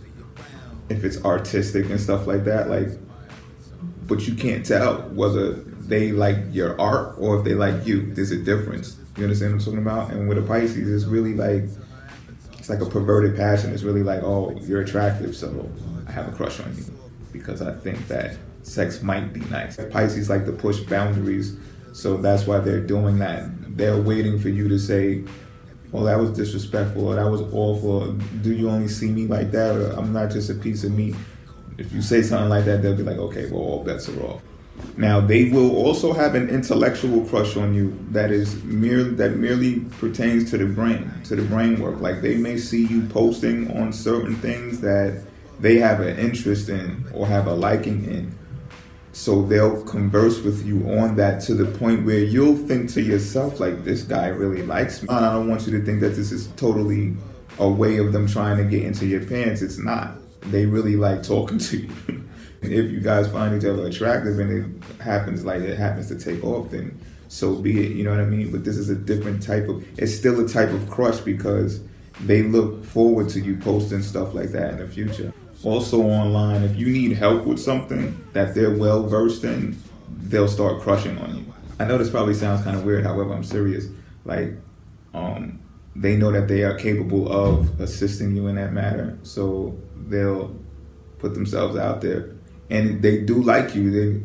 They're not going to do it if they don't like you. It's a process for a Pisces. Rarely will you see a Pisces man come right up to you and say, hey, how you doing? I think you're hot, and I think we should go out sometime, or when are you available? And it's rare though. It can happen. Don't get me wrong, it can happen. For the Pisces man, it's more like a process. It's more like they're going to watch you first. It can be kind of creepy when you think about it. They'll watch you, they'll observe you, and they might not say nothing the first couple of times. They'll actually risk letting you get out of their sight or going on about your day or going on about your business without saying anything, because in their mind it's like, okay, if I'm really supposed to know this person or I'm really supposed to meet this person, then it's going to be something more symbolic or something through divine hand on why we meet up. So Pisces is observing to see what can they identify to make this meaningful, to make it more than something cliche, because Pisces don't like cliche stuff.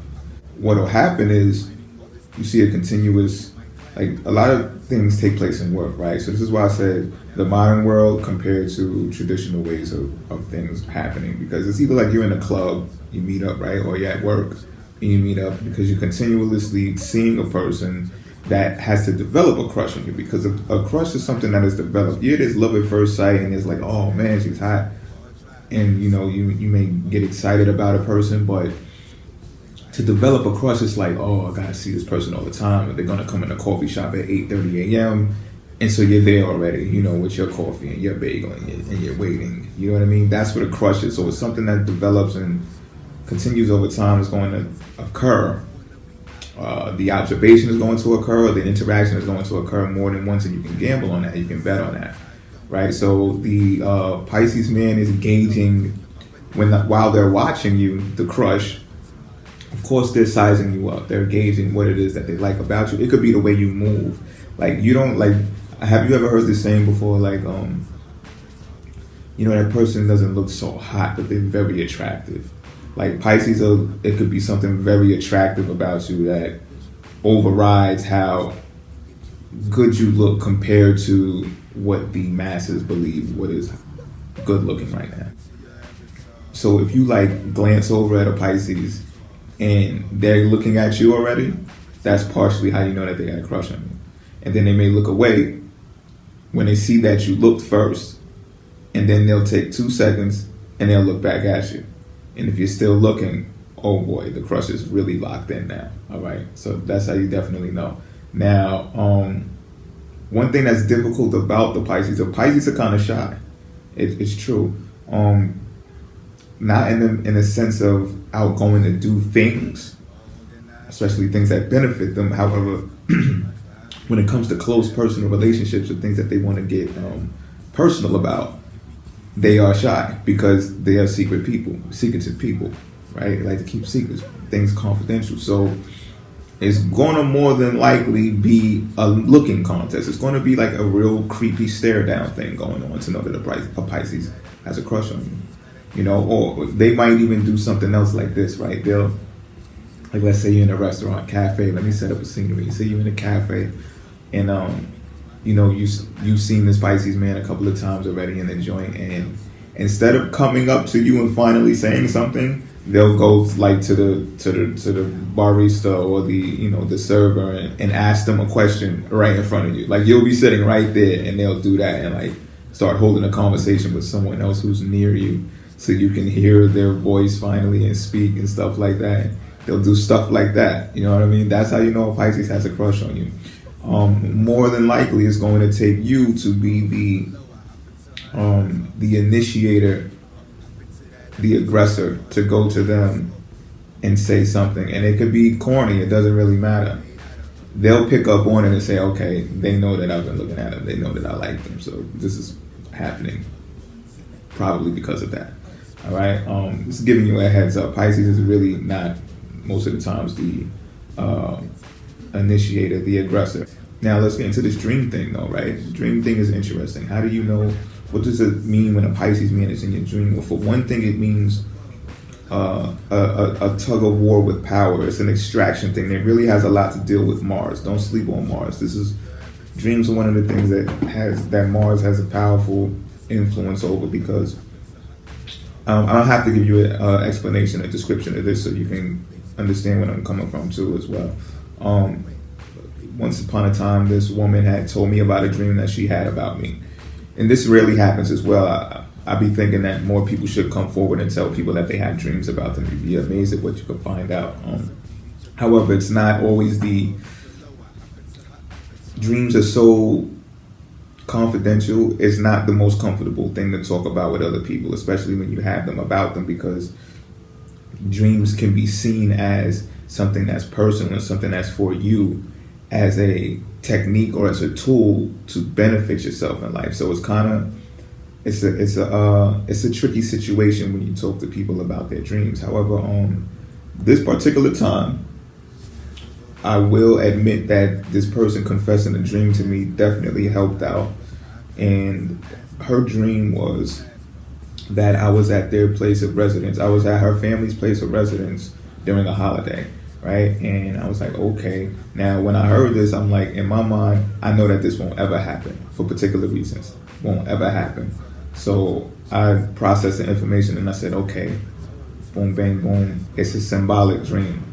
It's symbolic. I'm supposed to figure out what it means to me. Now they don't necessarily, the person who's having the dream, they don't necessarily have to convey what the dream means to them, or they don't even have to say why they think they had that dream. Or Pisces can figure that out on their own. They can figure out where their mindset is at on their own, or where their subconscious, their unconscious mind is at, which created the dream. So they already know. Pisces, especially Pisces, is skilled in dreams, so they're gonna know what this person is thinking or how they are thinking. So I knew I wasn't going, long story shorter, right? I knew I wasn't going. I knew that's not something that would happen, because you got to think about it. When you see a Pisces in your dream, it means scenarios. It means this can happen. It hasn't happened, however, this can happen. This even might happen. Will it happen? So that's why that dream occurred. Now, she could have started a conversation based upon a whole bunch of other things that are relative to that dream, however, going around it and not actually telling me the actual dream. However, she didn't. She told me the actual dream, and she didn't extend the conversation further from that.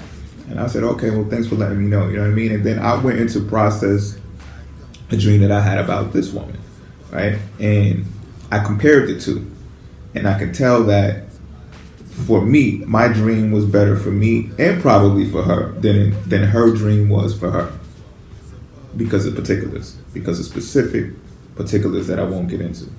So when you see a Pisces man in the dream, it also means that there's an extraction thing going on. People are trying to extract information from each other, from that Pisces man. Definitely. They're trying to extract information from that Pisces man to see where they are at as far as an individual, as far as a warrior spirit, because decisions are made based upon this information, right? So, like, for instance, I could have said, oh, really? In the holiday, once that holiday came up, I could have been like, well, you know what? I'm going to go over there on the holiday then. That could have happened from that information. However, I know from my own stance and my own mental process that was not happening.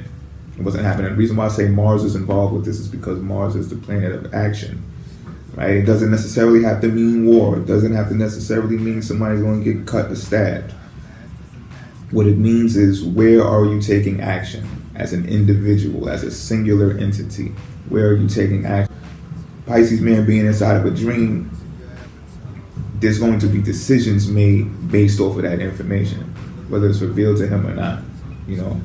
And, you know, I ponder on, like, what if she didn't tell me if that dream happened or not, when I paralleled it with the dream that I had of her. And it was like, to me, it didn't matter. It was irrelevant, because I knew I wasn't going to do what she had a dream of. Now, the dream that I had of her, on the other hand, that I have more confidence in taking place. Like, that can actually happen, which is a whole different video. I'm not going to get into that right now. However, it's good that we opened up this channel for that type of conversation as well. So if you want to speak more about that, if anybody wants to bring up dreams or something like that, it's okay. Like, it's not off limits. We'll gradually grow into talking about things of that. It's above, it's below. I hop into her avatar. She has above average power. Hop into that avatar. Hard drive in the software. I'm a passenger. Blue and purple hair. Suck the Kool-Aid right out of her. Have the lady scared, saying prayers, said I'm driving her. Buns in the air, everywhere. If I'm backing her, buns in the air, everywhere. I'm a special love. Put my balls in the court. High like my camera. Put some points on the border. You want me to tackle you? You wanna be knocked down? You want me to shuffle you? Yeah, shorty's on me, but I ain't jacking her. Dust settles, I don't. I do the spectacular. As above, as below. Speaking my vernacular. I'ma hop into my avatar. You should hop into your avatar. Let's update each other's repertoire. As above, as below. I hop into her avatar. Put them rose petals on my wood. If we hanging out, two-face, homie, then chicks. Still I bring it out. Do a red pick, make a wish, bring it out. Set my candlestick in your cake. Turn that cake around. Okay, back at Secret Houses, and right now I'm going to do an update on Pisces man, Aries woman. So I believe, okay, there's part 1, there's part 2. This would be part 3 in all actuality. If you're here in a private newsletter and you aren't aware of the first videos, they're they're in the public forum on the other entertainment channel.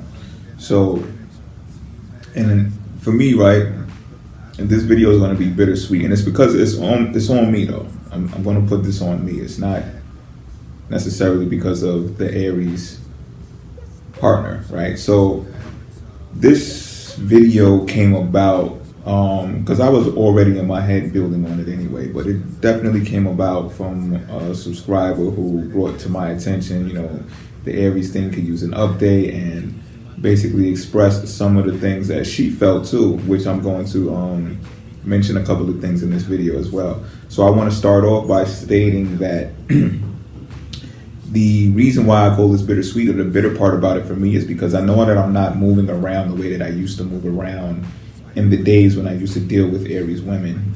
However, there's been like a slight avalanche, if that's a cool word to use as an analogy to describe the amounts of Aries women that I'm coming into contact with these days. They're ready, you know what I'm saying, as they always are, and for me, it's challenging to match that energy when I know I have so many other things going on, which is for them, it's like really not an excuse when they're looking for a partner and, someone to complete them, which is something that the subscriber mentioned. She said, she actually believes that Pisces man is the man to complete the whole, like to complete that cipher and say, not only can she come home to a person, but she can come home to the world. And I think that was unique because when Aries women are alone, like it seems like they're against the world. It's them against the world. And I just did a video for Aries man and Aries woman talking about Mr. and Mrs. Smith, how that's like the only way I see them being compatible. Well, those two anyway, because, Aries is such a singular entity that adding everyone else along in the world is like the most challenging thing ever.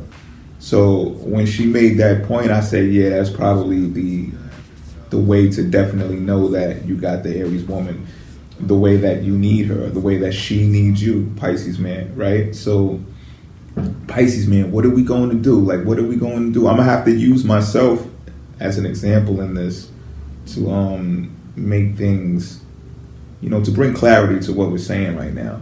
So, as I said, I'm not in the position to move around the way that I want to when it comes to Aries women, and the reason is because there's long distance travel involved, and which is interesting because right now Mars is in my 9th house of long distance travel, higher education, and things of that nature, right? So it's interesting for me. Like, this is where the challenge really hits home, and it's not an excuse though. It's like, okay, so why can't you do long distance travel right now? And it's because I got my hands in so many different baskets. I'm lining up my ducks, and that's how I want to arrange things. So when I do move out, when I do roll out, everything is more organized. I have to be organized. Like, that's how I move. So as I was saying before, back then when I was dealing with Aries women, I had less responsibilities.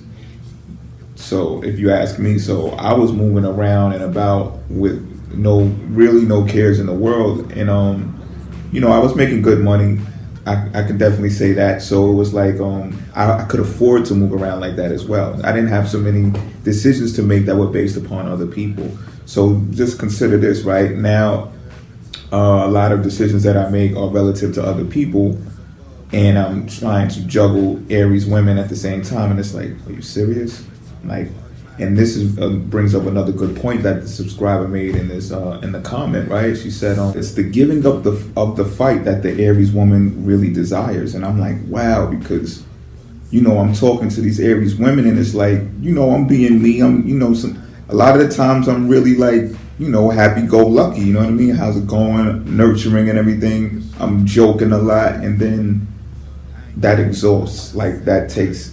It disappears, like it dissipates in regards to the Aries woman, and it's like she loses all interest in that. Like, she's done with the fluff, like she wants the action. You know what I'm saying? Like, when, how, where. She already put all of that into play, so it's like back to her solo mission. You understand what I'm talking about? And I don't blame her for being that way. at the same time, it's like, listen, if she wants to give up the fight, then the Pisces man is going to have to come in and embody those things that she's missing, the components that she's missing. And in order for the Pisces man to do that, you're going to have to find time, Pisces man. I'm speaking to myself right now, mind you, right? You're going to have to find time. So this is what I told myself, right? This is the sweet part about it. I reflect on past years when I did have the time to move around like that, and I was dealing with Aries women. And there's one thing that I could remember about that, which is kind of coming back to this day and time. And I don't want to sound like a pimp. However, in many situations, I do sound that way anyway. And so I'm going to speak just plainly, you know what I mean? And however it's taken, you know. But in those times, what happened was that made the best out of me and Aries' relationship was I was moving around in a way that I was dealing with other women and everything, and that wasn't really a problem with the Aries woman because I was there with her and taking care of things, everything that needed to be taken care of to make her life whole, like complete, and something to have for herself was cool. Like, and she knew that she could outmaneuver probably all the chicks that I was dealing with. You understand what I'm talking about? Like, she knew her position in those scenarios, and it was like, at the end of the day, I'm with her. You know what I'm saying? I'm at home with her and everything. So it was like, she was cool with that. And what happened was she had a lot of people, Aries woman had a lot of people coming at her for that. Like, you know, you shouldn't be around him like that. He's no good. He's trouble.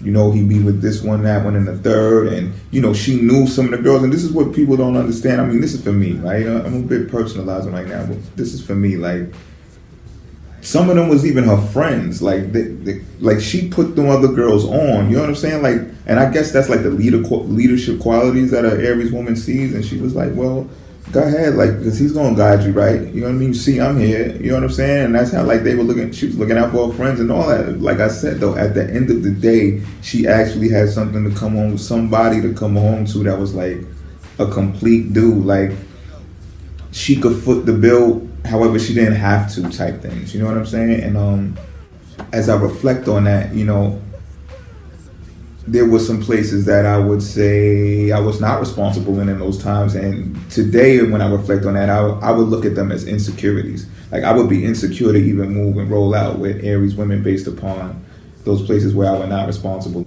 So now things have shifted to where I'm not as confident in the tolerance that Aries woman is going to have. Like, you know, because we're mature now, you know, is that tolerance level still going to be there? This is why I feel comfortable about talking about like having other women in different areas and stuff like that, is because, you know, something like the subscriber said in the comment is like, you know, they go through their life, Aries women go through their whole entire life as being this singular entity. So they always have this shell up, they always have their guard up, and for the most part, they don't want to put it down, they don't care to. So it's like, I know that, you know what I'm saying? So most conversations, I say that to say this, most conversations that I have with Aries women, you know, I come out and I mention other women and stuff like that, and they're like, they understand it, like they get it, you understand? And it's like, that's comforting for a Pisces, because some signs don't get that, or they want to make that the head of the issue or the head of why things are not working or why things won't work. And Aries woman is more content in speaking about those types of things because she's always been that individual, and that's important. And it's like, you know, I believe I got Aries and Ceres. I got Ceres and Aries, I believe. Asteroid Ceres, which, you know, is about cultivating and stuff like that. So for me, I'm an independent person myself, largely as a Pisces, and I foster independence inside of my partners before I make a real commitment. And if I don't sense that, it's like, I believe it's a behavior that the Aries woman shows, you know. So my struggles or my challenges that have come with Aries women in these days are, okay, you know how to do this, you know how to do that, that's cool, you're a pretty cool guy or whatever, you look cool and all that.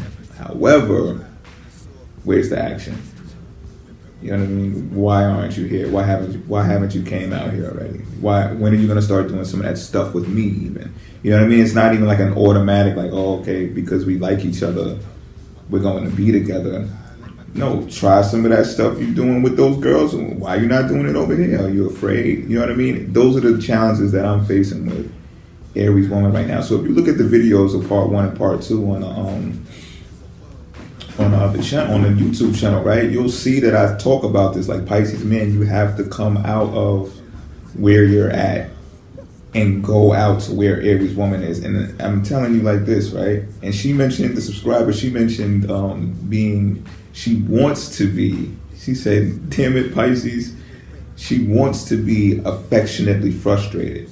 And I didn't get that. I'm so glad she said that, because I did not get that before. Like, I picked up on a hint, especially recently with a particular Aries woman, to where it was like, oh, hold up, are you trying to be standoffish, or you giving the arena, you giving the place for the standoff to take place? You waiting for me now. So I've seen that. However, I did not know. You know how sometimes they can do that, and you're like, oh, okay, I know what you want. How, like, sometimes you can look at your significant other and be like, oh, you need some love, and that's what's wrong with you. You need the D. You know what I mean? I'm thinking it's one of those situations. However, you can't ever be so sure. You know what I mean? Especially when you're getting into new relationships as well. So it's one of those things, like, as a Pisces, I'm able to observe it and, like, swim away and, like, come back to it later, which I'm going to do now because I have this new information. I say that to say this, right? Like, that's the role that I have to fill. And, like, I'm not really the type of dude to go out after women and stuff like that. However, because of I'm telling you, my natal chart has some types of placements that says, listen, that's okay. She's okay. And Aries woman is one of those women that says she's okay. So, like I said in the old videos, Pisces man, if she sets the arena for you to be able to play in that arena, you gotta go, man. You gotta go. I'm talking to you. I'm talking to myself too, right? Like, but other Pisces men who are wise, and I'm serious though, you gotta go, man.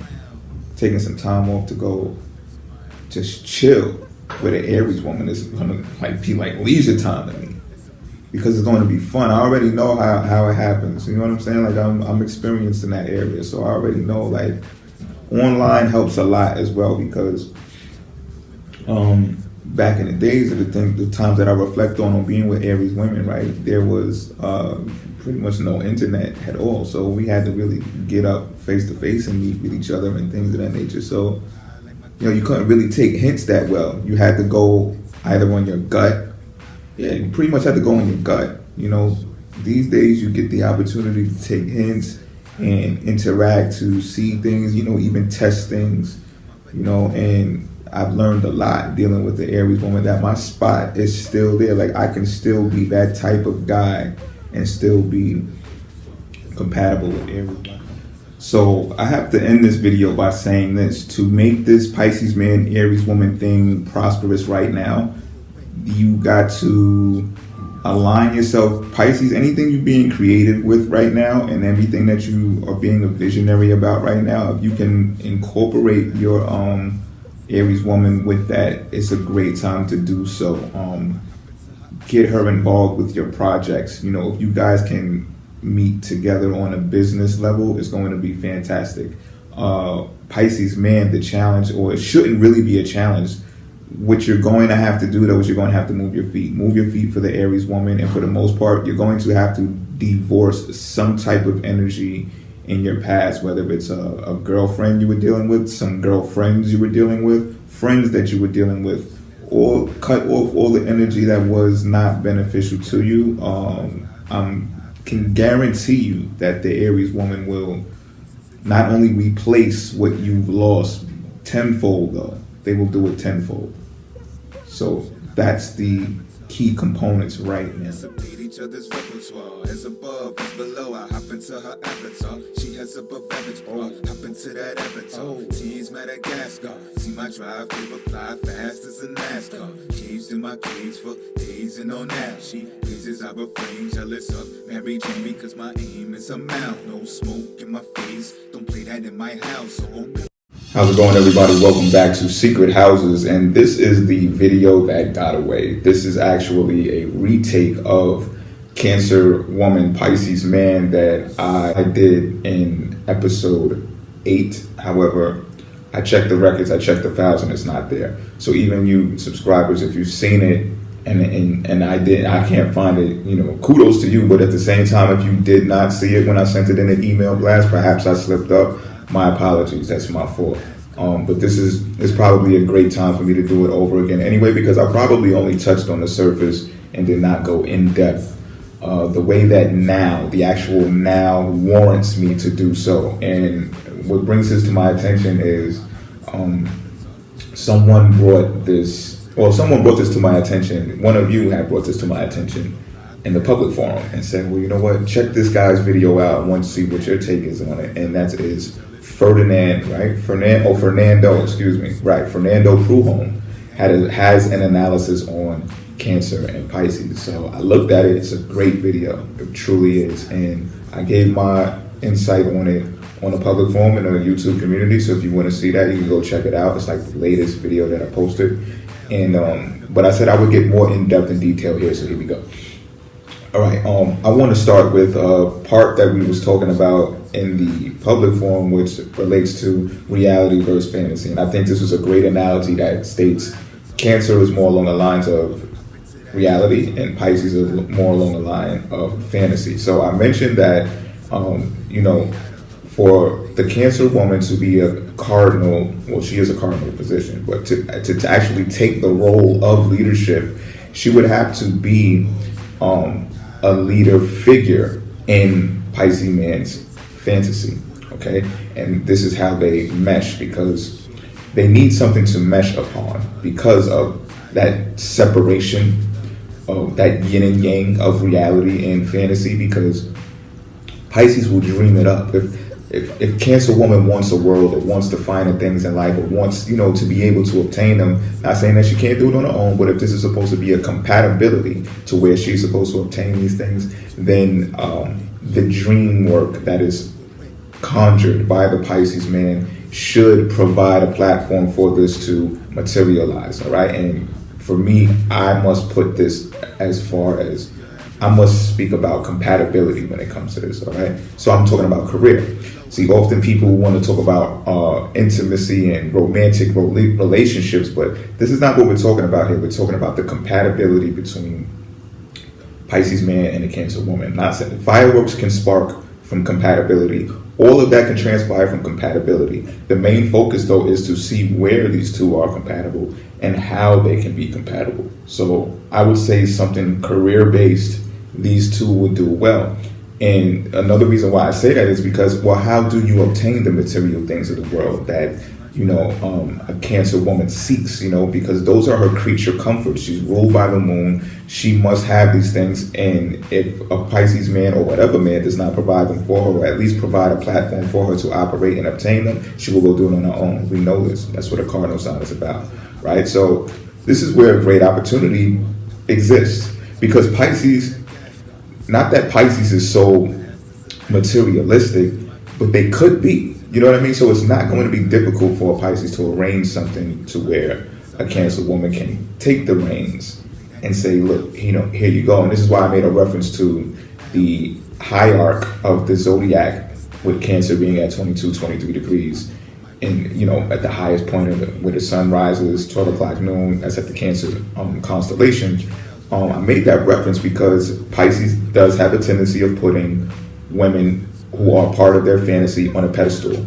So now I want to get more in depth, right? Because when it comes to relationships, like let's say fireworks do spark, which is you can probably guess that might happen with people spending large amounts of time with each other, even in the work field. A lot of people fall in love at work. You know what I'm saying? So keeping that in mind, you got to realize this, right? What happens if there's more romance, or there's more romantic conquest of the Pisces? Pisces has a tendency to do this as well. Whether they're just dreaming about it or they're actually doing it, that's another story. However, they have the potential to dream of other fantasies. So what happens if, that line is not drawn, that line is not made distinct? Should there be rules? Is there a line that the Pisces man can cross while conjuring up these fantasies and, making it materialize?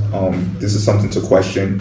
And the reason why I bring this up is because I actually have personally have dreams about Cancer women often, right? So I want to use this as an example of how things can work in the career field, and how there must be an understanding of people playing their role, like really playing their role, and not being offended if something else transpires. Now, this may seem like it's a protection mechanism of my own to say, oh, okay, yeah, I want to do things with this one, but I also want to do things with this one. And to an extent, that's truth. You know, I'm being honest. I'm putting myself on the line right here. At the same time, these are the things that I've seen, so I know that they can happen. Not only have I seen them or had these visions or premonitions about them, I've been able to determine that they can become materialized, but they have to be subsequent of each other. So let me go in depth, because I know it sounds like real airy, but I'm not giving you the meat and potatoes, right? Okay, so I'm having a dream about one Cancer woman, and I see something that can potentially happen in the future. So I start making moves on that mentally, but not actually physically yet, right? Because at the same time, I'm having dreams of other Cancer women that are showing me things as well. So now, great thanks to my good memory, I'm able to log these things, some in my journal, others I keep in the brain, and I'm weighing the options now, because at first, see, the dream interpretation gets interesting with Cancer and Pisces, because at first, it seems like it's a decision that you have to make. And the reason why I say that is because of the folklore about Cancer women, or how they are so protective, and you know, that they become smothering. So my first instinct is to think, okay, well, how can I have this many Cancer women in my life and making things happen if Cancer women are supposed to be this way? So one of these women might, I'm questioning, right? This is a question. One of these women might be so protective that they like block the other potential things happening with the other Cancer women. So this is something that came to my mind, and I'm like, well, hold on. Is it true or is it not true? You know, that may just be my mind swimming around and like seeing different scenarios and like coming to that conclusion, when it may not be a conclusion at all. Possibly what Pisces needs to do, if you're in this situation as well, any Pisces out there watching, is consider all these alternatives happening. So this is when I started doing this, right? I started discovering that they were unfolding subsequently. Like the dreams were not occurring subsequently. However, the contents of the dream seemed to be in a pattern that made sense if I did it in that pattern. So basically what I'm saying is, with one woman, I seen it happening more of beforehand, than with another woman, I seen it happening more later down the line.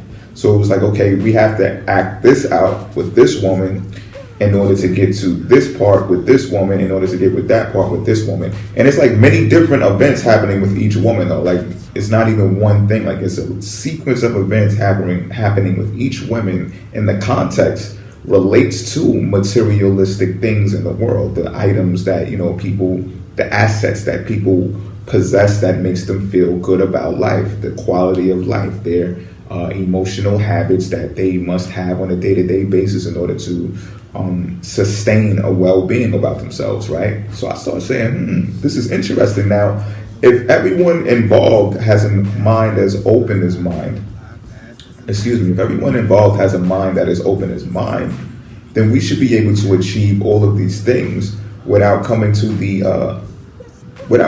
a conclusion. See, I'm starting to believe that conclusions are not the best things in the world. Like we should come to solutions to where there is lack, but not conclusions to where they say, okay, this is where it ends, or this is how it should be done, and that way it eliminates all the rest of this. Because no, I think that what that does is it stifles capabilities of others that can get involved and prosper too, you know? So if you want to help on a greater, grander scale, you consider all of these options if you are experiencing the same type of dream interpretations that I'm talking about with Cancer women. And you know, I made it clear on a public channel that, you know, Cancer woman and Pisces man has a long distance clairvoyance type of style of communicating. And I'm pretty sure that these Cancer women that I'm talking about, if they're not dreaming about me, they might be dreaming about me too, but if they're not, they actually have some type of eye on me. Like they have to be watching me in some type of sense, because, you know, whether it's following me online or whatever the case may be, because I don't think it would be that sharp. I don't think these dreams would be so clear and so simple to decipher at that. You know, these are not the most difficult dreams that I have either. So getting back to what I'm saying though, right? Here goes the scenarios in my dreams. We got the fantasy because they're in the dream, right? And then we have these things that are materializing in the dreams that, you know, for the most part, Cancer woman is more attracted to than the Pisces man. So I have to search back into me, right? Because these are my visions, and I have to say, well, what really makes you happy about these things? Well, for one, the things that are happening in the dreams, I do like. But another thing that I notice is that these are creations. I had to determine whether these things could be creations of mine or whether they were real life events that like happened without any cameras rolling and stuff. Because, you know, I'm in entertainment business and stuff like that. I do the music and I'm merging in a film and things of that nature. So it's like, could this actually be something in the entertainment field that I'm seeing? So now I'm deciphering which ones possibly are, which ones possibly aren't. You know what I mean? So now it's like, okay, the ones that I think that aren't, I think these deal with more with the intimate level of me and Cancer woman. And these are things that I also have to consider because these are things that she's also probably going to need, because it's one thing to meet a financial need or, a social obligation. It's another thing to meet that emotional need too, because when you're dealing with cancers, it's going to have to be met in some type of way. So I started considering all of these things. I've actually reached out to a couple of these Cancer women finally, because we don't do much talking. I'm going to be 100% real with you. We don't do much chatting and talking. But I have so much information and so much content built around these relationships that you would think that we talk on a daily basis, but we don't. So I started reaching out here and there, saying subtle things here and there. Well, not even subtle, like real direct things, to be honest with you. And there's no resistance, because as they said, the Cancer shows the most resistance. There's no resistance according to the schedule, should I say. So when I was talking about how these events have to unfold subsequently, and then it's like one woman here, the next woman here, it's like you go through door number one in order to get to door number two. It's like that. Does this sound like hoish? Anyway, but you go through different events to get to the next one. The things that are, the things that can be materialized with this particular Cancer woman is showing traction, it's showing rhythm, it's responding to me in a way that says, okay, if we keep continuing this way, we can actually make this thing come into fruition. Whereas the other Cancer women are showing more resistance. And that's probably because, this is a theory, but mark my words, remember this video, I think that resistance is shown because this has to be actualized with this Cancer woman first, so that the other Cancer women get the picture and say, okay, I know where I stand. I know how to play my part. I know how to play my position, and this is how. You understand what I'm talking about? And it may even be levels to unlock the certain treasures that we were talking about in the public channel. Pisces are the holders of the treasure. They just need to be created for the Cancer woman to take the leadership roles and make them come into fruition. And this, vice versa, if you have different gender positions in your life or whatever the case may be, take all of it and take all of this in and see how this works with you too. So I've come to that theory, right? Not a conclusion to that theory. So it's being practiced as we speak, right? And what I'm going to do is I'm going to push the envelope more. I'm going to push it more. And I'm going to reach out more when I feel it is time, according to the dreams that I've seen. Now, I know this is kind of not the norm, because, you may question, well, why don't you just go to these people's houses, or why don't you set up a meeting, or take them out, or call them on the phone like regular people do? I get it. This is something that you got to understand about intuition, though, is that sometimes you don't have to do, sometimes things go better off not said. It's some things that are shown to you, that are revealed to you and only you, and possibly that other person, that builds the bond that might be broken apart if you were to choose to do otherwise, to try to rush it or force it. Welcome back to Secret Houses. Let's get into it. Right now, what we are going to talk about, what we are going to discuss is Aquarius woman. Does Aquarius woman having a Pisces ascendant help her situation, help her interaction with a Pisces man? I'm off the bat going to say yes. This is interesting. I want to talk about this because I'm going to touch on some matters that I haven't spoken on before. Beginning with Pisces, most occurring word a lot of the times with Aquarius is don't. It's don't. And I mean, like, don't do that. Don't go over there. Don't even bother. Don't worry about it. Don't. So for this person, for this individual to have a filter of a Pisces and be an Aquarius sun is just straight off the bat great for you, because you now have 12th house speaking to the 11th house. You have a 12th house filter speaking to the 11th house ruler, right? And in the cycle of things, it goes the other way. It goes from the 11th house into the 12th house. So you might ask, well, why is that beneficial? Wouldn't I be better off if I had something from the 10th house? Well, not necessarily, because you already passed the 10th house. You already gotten through those matters and gotten into your 11th house, right? However, there's the end. There's the end. So if you have the end, which is the 12th house looking back at you and saying, look out for this, it's kind of like having a glimpse into the future. Okay, it's kind of like having that roadmap that's a little bit ahead of you, guiding you. So that's what this relationship is like for yourself, for starters, right? So I'm going to get into how it can help you with the Pisces man as well, of course. I just want to make some analogies so you can understand the energy that exists here.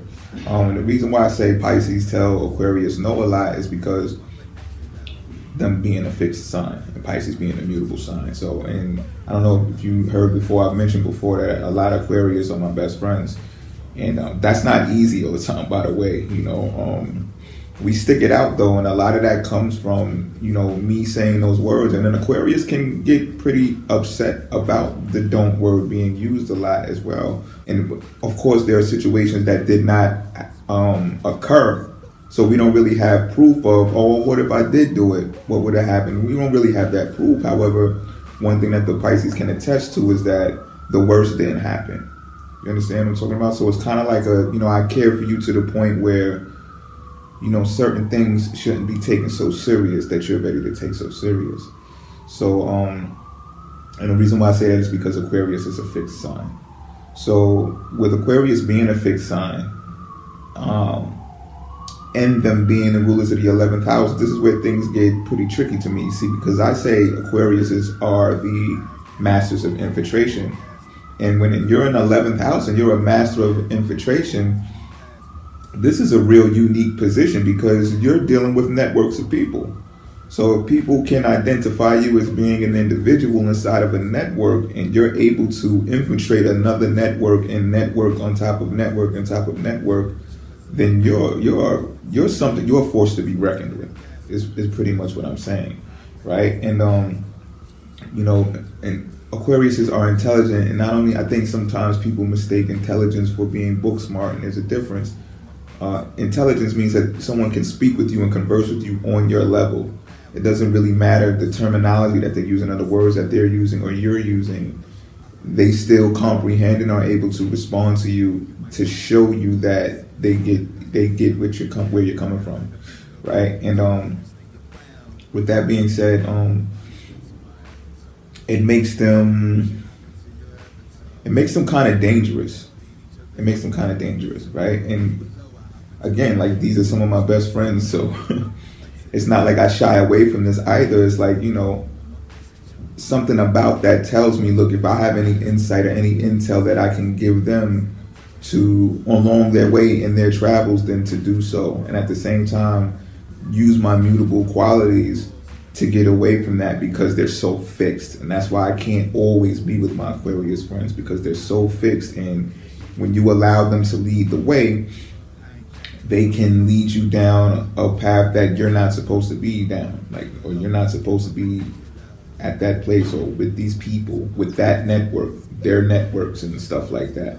So with you having a Pisces filter, what this allows you to do is open your mind because you're filtered through a Pisces. See, ascendant signs are there to protect our sun signs.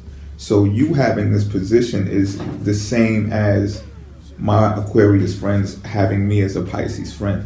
It's like if I see a scenario that both of us can see, I'm able to jump in and say, hold on, look, I assessed this and I don't think that's cool for you. My intuition tells me I don't think that's cool for you, right? So you already have this built inside of yourself because you have that filter. Remember, ascendants are there to protect your sun sign. So you're able to see through Pisces being an ascendant for the purpose of protecting Aquarius, who you truly are, right?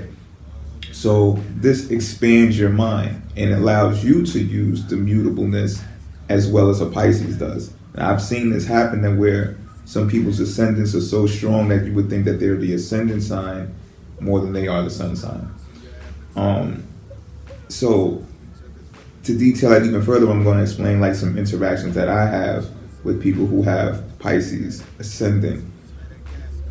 Conversation with them is going to be the best, and it's going to show you something that you wouldn't have normally known, right? Because they will be their sun sign in other situations, maybe through text or whatever the case may be. Or if you see them, they may reveal the looks of their sun sign. However, or show some habits of their moon sign or where their moon is. However, when you speak to them, you might think that they're a Pisces. And this opens up a whole new world of exploration, right? So your Pisces man, to bring it on in now to talk about how this affects with your Pisces man.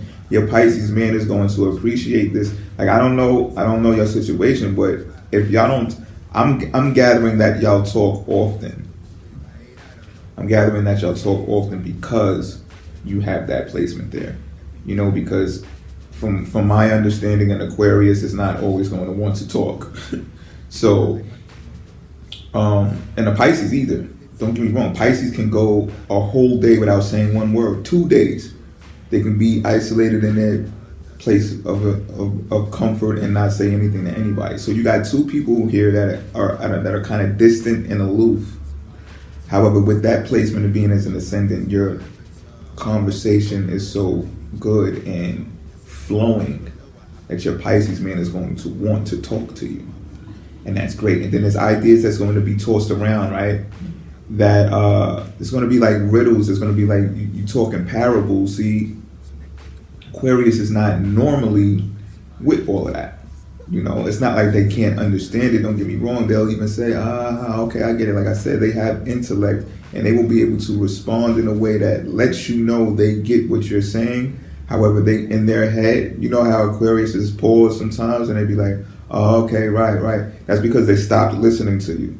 Because in their head, they're so fixated on what they believe is the truth that they're not really trying to hear all that stuff that's at the end of your sentence. You understand what I'm saying? Like, you really have to be their friend. That's why the 11th house power is there for real. Like, you have to be in their network or they're going to be like, yeah, blowing you off. This placement also helps you because, I want you to look at the way your signs are set up in its nature, in its essence. I don't want you to look at this as saying that I'm trying to say that Pisces is better than Aquarius or anything like that. What I'm saying is to make this better, to complement your placements, look at it as the Pisces man has done something already that you're about to do and didn't do yet. This is how you should look at things, because a Pisces has to protect themselves as well, right? Whatever their ascendant is, your Pisces man, his ascendant is, he has to protect himself as well. Now, 12th house rules Pisces. So self-renewal comes there, reflection, confidential information, right? Now, if he misuses that information, if he reveals information at the wrong time to the wrong people, that can cause him what they call in the 12th house self-undoing. Okay, and with that comes grief. With that comes is regret. And if your Pisces experiences that, sure, you're going to be there for him to fall back on because you're 11th house energy. See, an Aquarius will always be able to catch a Pisces when he falls or lift him back up. However, that's not always the case. As I said, the Aquarius can be dangerous, and Aquarius can see that as a sign to say, oh, look, you fell back this way. Now, don't you believe my beliefs are the truth? Don't you believe that this is the way that we should be going? Come on, I'm going to take care of you. Because Aquarius are generous and they're real friends, right? However, will it be the best move for the Pisces in the long run is something that is highly questionable. And you two have to decipher this on your own. Reflect and think about times that he's made a call and times that you have made a call, and see which decisions were beneficial to which party, or whether they were beneficial to both parties involved. Because there's times that I don't know everything. I'm giving you what I do know, though, right? And what will happen is, Pisces is capable of going along the wrong path. Like, the wheel is supposed to be going this way.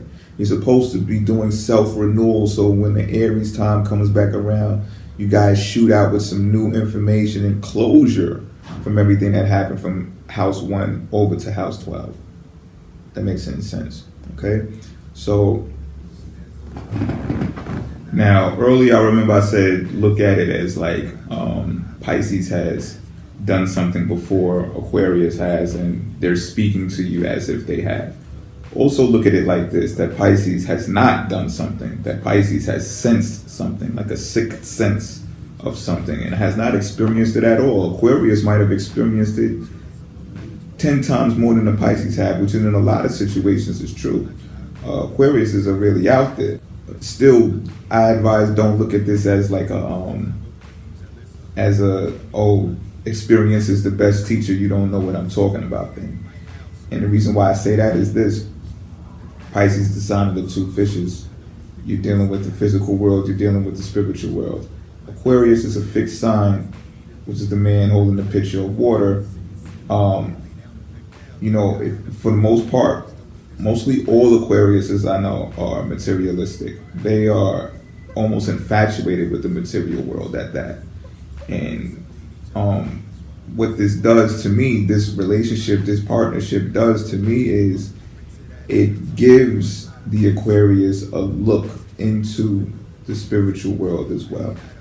Those things that seem odd or strange, because this is why I think I have so many Aquarius friends, is because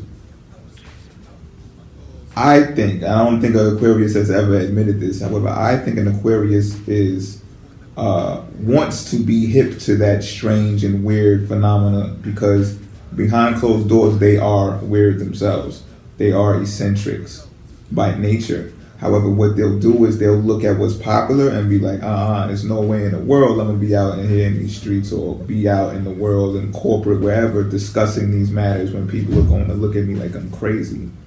So you will see Aquarius is a lot of the times dressed in the most popular gear, or if not, it's like some loud type attire that draws attention to them, and people are like, oh, where'd you get that outfit? It's so nice. I haven't ever seen it before in my life. You will see them be this way because it's part of them saying, look, I want to bring you into my eccentric side. However, that's not popular. This is where this relationship is compatible, rather, because Pisces is there. Pisces is dipping back and forth between the material world and the spiritual world, always has. And, that's how they are able to give that sixth sense glimpse into the future advice to their Aquarius friends. So, you may be able to reflect on times that your Pisces man has done this for you.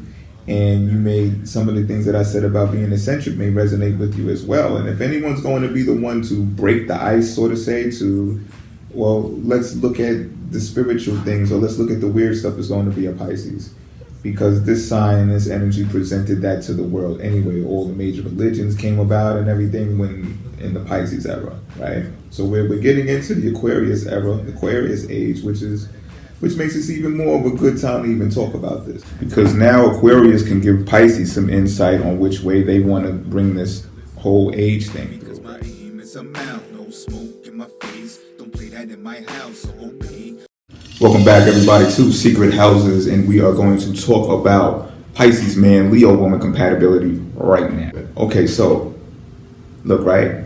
In order for this to work, in order for this to be harmonious, rather, right? Because you can always make things work if you force it, right?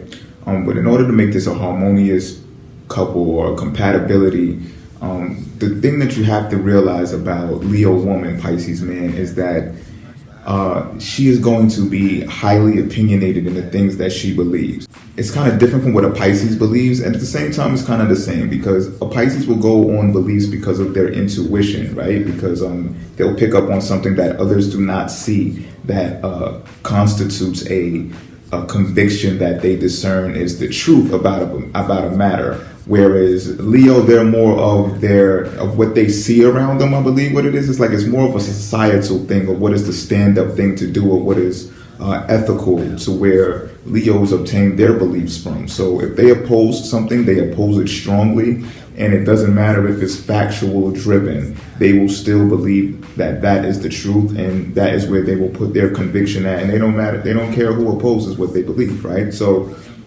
I say that to say this: in order for this to be harmonious, Pisces man, let your Leo woman go about their opinions, whether they are political or whether they are, just humanitarian or societal alone.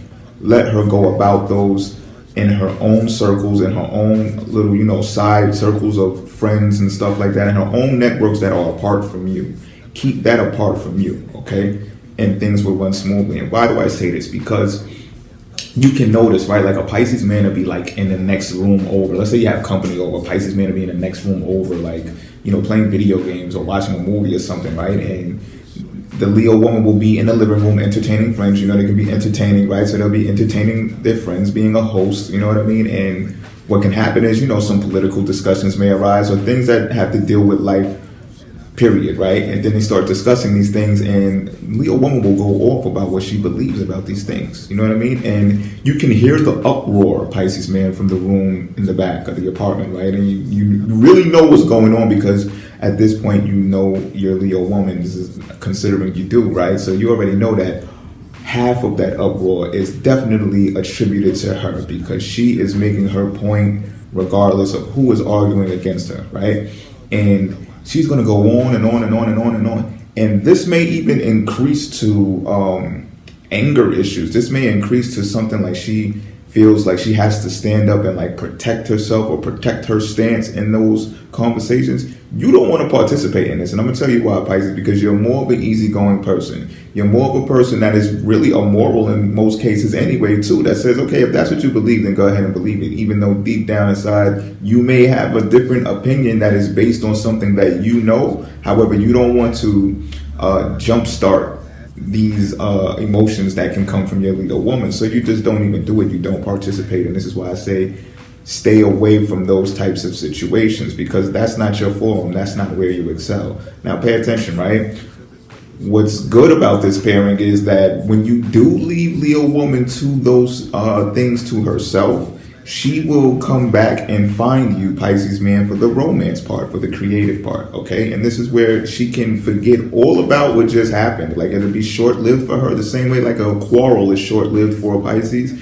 That whole, discussion, debate that she just had can fly right out the window as soon as she sees her Pisces,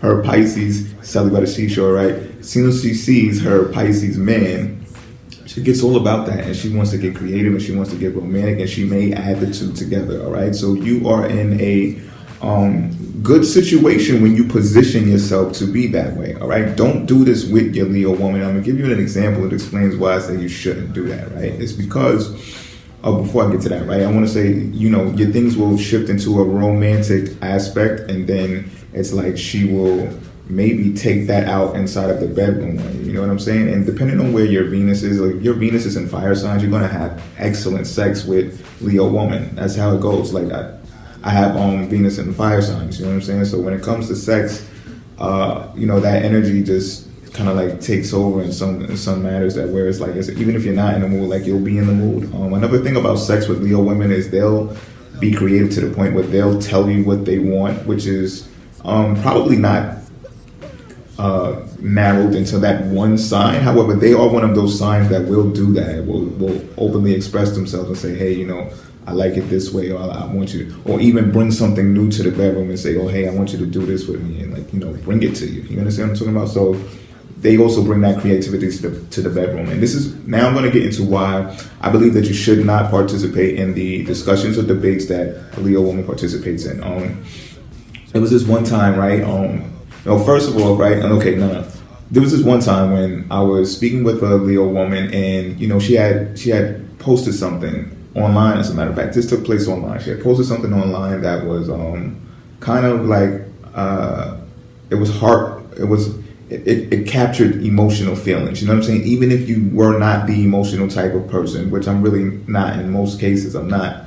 So, however, when I observed what she posted, I was like, you know, I felt something, you know what I'm saying? Because I didn't agree with how the things happened. Like, it was something like one of those tragedies that happened in a city where someone gets hurt, like a woman got hurt or something to that matter, right? And later on, I found out like she was vocalizing herself like from a feminist standpoint, you know what I mean? And I should have paid more attention to the cues earlier than that, because she would post things a lot about how men, she would get upset and angry about the way that men behaved in a lot of situations, you know what I'm saying? So I kind of pieced things together afterwards, but this one particular thing that she posted, she made it feel like a man couldn't feel no type of, feeling, some type of, you know, just some type of concern for the thing that took place that she posted about. You know, a woman was hurt, you know what I'm saying? So I responded to her post in a way that said, you know, I just seen this article because I just seen this article somewhere else, and I read the whole thing. You know what I mean? And I said I just seen this article, and you know, there's ways that we can like implement new structures to prevent things like this from happening. And she flipped out. She went off on me like, you know, don't do this, like. And I'm like, what do you mean, don't do what? You know what I'm saying? And she's like, you know, don't put your twist on what you want it to be. This, that, and the third. Someone got hurt here. And I'm like, listen, lady, all I'm doing, and this was my friend. I thought she was my friend, like, you know what I'm saying? And maybe she was, you know what I'm saying? But when it comes to certain stuff that they're highly opinionated about, like all of that goes out the window. Like it dissolves to a point that is so distasteful that it's like, oh, like I don't ever want to say anything to you again. Like I don't ever want to comment on your post again or anything, because you got this like haughty view of things that no one can chime in on and give their perspective on. You know what I mean? Like you just have to be right. So, you know, and it was amazing because I didn't have, but she had other people that she had as a network responding to that same post. And, you know, even some people chimed in with me and like hit the like button on what I said or whatever the case may be. So it's not like we were like going after her trying to disprove what she felt about what she posted. We were just chiming in and saying, hey, yeah, you know, we heard about that too. Like that sucks. Like, what if we could do this? Or what if things were changed? Or what if a law was changed around or something like that? You know what I mean? And she was just going off like she wanted it to be her post only. And I'm like, this is how I know like this is not ever supposed to happen. You know what I'm saying? And apart from that, like I have Leo experience with women. You know what I mean? A pretty decent amount at that. So I've had this one Leo woman, like we've been together off and on a lot. You know what I'm saying? However, we had one argument the whole entire time. One argument. And this is what I'm going to say. If they are giving their opinion on to someone that they care about, like that they love or whatever the case may be, then you should take heed to that, because that opinion may actually be in fact true. And for me, I'm going to tell you, like, it was true. Like, I didn't want to hear what she was saying. However, it was for me. You know what I mean? And later on down the line, I found out that what she was saying was true because I experienced it. It happened to me. And, you know, I don't even remember if I got the chance to apologize to her for that. If not, if I do, or when I do see her again, I'm going to make sure that I do. But those are one of those things that I would apologize about, really. You know what I mean? She really was showing concern for me. But it was like, you know, how someone can anticipate the worst, and you're like, come on, don't be such a pessimist. So it's like one of those things, you know, because they can be like that. They can be highly pessimistic with the fixed sign and everything. However, these are one of the things that came true. So when it's one-on-one and it's, you know, focused on somebody that they care about, pay attention, consider it at least. You know what I'm not saying it's going to be 100% true with you. At least consider it though. But things that are more widespread and more open to the public, or that are societal, stay away from those situations, stay away from those discussions, because they are like lawyers when it comes to whatever side that they are protecting or whatever side that they're speaking for. And if you can test this as well, like you can test this as a theory. If you have Leo friends, I'm pretty sure you do, right? Leos are pretty popular. So if you have Leo friends, right, go online, right, and like search wherever they're doing online. Like sooner or later, they're going to make a post that gets people involved. They're going to want people to chime in on what they phrase, and most of the times they phrase it as a statement that's concrete already. And you know how a lot of people are doing that, like, let's argue thing after they post something. Like, they might not do that, but that's what they've really been doing. Like, they're probably the masters at that. Like, they'll post a phrase that is made as a statement that is like solidified already, like, because that's what their belief is. And then, you know, they get all of their friends to chime in on it. And as soon as you say something that is opposed to that Leo, like, go down the comment list first before you even comment and look at who opposed what the Leo said, right? And look how they responded to it. And I bet you it gets drawn out, it gets lengthy, it gets emotional, it gets dramatic, it gets all of those things. And you may tell yourself, like, that's a bit too much, like, that's excessive, like, I don't even understand how it got there. And you may second guess even commenting on what they're saying or what they're doing, you know what I mean? And another thing is, like, if you observe these types of interactions, you may refrain from chiming in, because they have these types of responses or these types of, I'm talking about a lot of online things, right? You notice, because a lot of interaction is taking place online, so it's valid, right? But for the most part, like, they'll do a lot of subliminal posting, Leos. So your Leo woman may be doing posts that are relevant to you. Like, you may be in a relationship and the post may be about you, and it's a subliminal message. And then you got to think to yourself, like, is she talking about me? Like, because and you might just go on her inbox, or you might just wait until you see her personally face to face, or, you know, you're going through something or whatever the case may be. Like, they'll put that out there, but in like a subliminal way, you know what I mean? But you know it's about you. And then, like, you know, they can say things also that are, you know, come across as, I wouldn't say hurtful, but just harsh. They're just real haughty, like, no one can top what they're saying. So it makes you want to leave them alone sometimes, period, and just say, you know what, I don't have anything to say to this person, because you don't know that they're so liable to flip, you know what I mean? They can be loving and caring the same way that Leos are, you know what I mean? And then once you oppose what their belief is, they're like out the snacks. Like, they have this rage about them that it's pretty distasteful. But like I said, you can make this work still. This can be a beautiful union. Trust me when I tell you, I've had experiences with Leo women off and on for a long time, right? So that stands for something, you know what I mean? Also pay attention to this, right? Leos have this type of standards for their significant others, whether it's male or female, right? And it's like, you know, we got to hold them up to a higher, some type of moral, some type of pedestal, some type of ethical standard that says, you know, this is how a woman should be represented in society, especially if you're my woman, or especially if you're my man, right? And then, however, you can notice them behaving like freely. And what I mean by that is, you know, like flirty and, you know, dipping off and having affairs outside of their immediate relationship and stuff like that. And it puzzles you, because you're like, but you know, you're so fixed on this what a woman or what a man should be ideology, yet here you are, come to find out, sneaking and creeping all around all over the place. Now, I know I'm going to put some of my Leo friends out there on blast, but you know this is true, so come on, cut it out, right? So people who are getting, Pisces man, I'm looking out for you actually right now, and getting involved with a Leo woman, know that she has this like creative / freaky side about her that has to be known. Like, they're real showy, you know what I'm saying? So if you can present environments for your Leo woman, or you meet your Leo woman in an environment where they get this type of attention for them already, and you already able to deal with it, kudos to you. Stick around. You know how to adapt to their lifestyle, so you won't have any problems.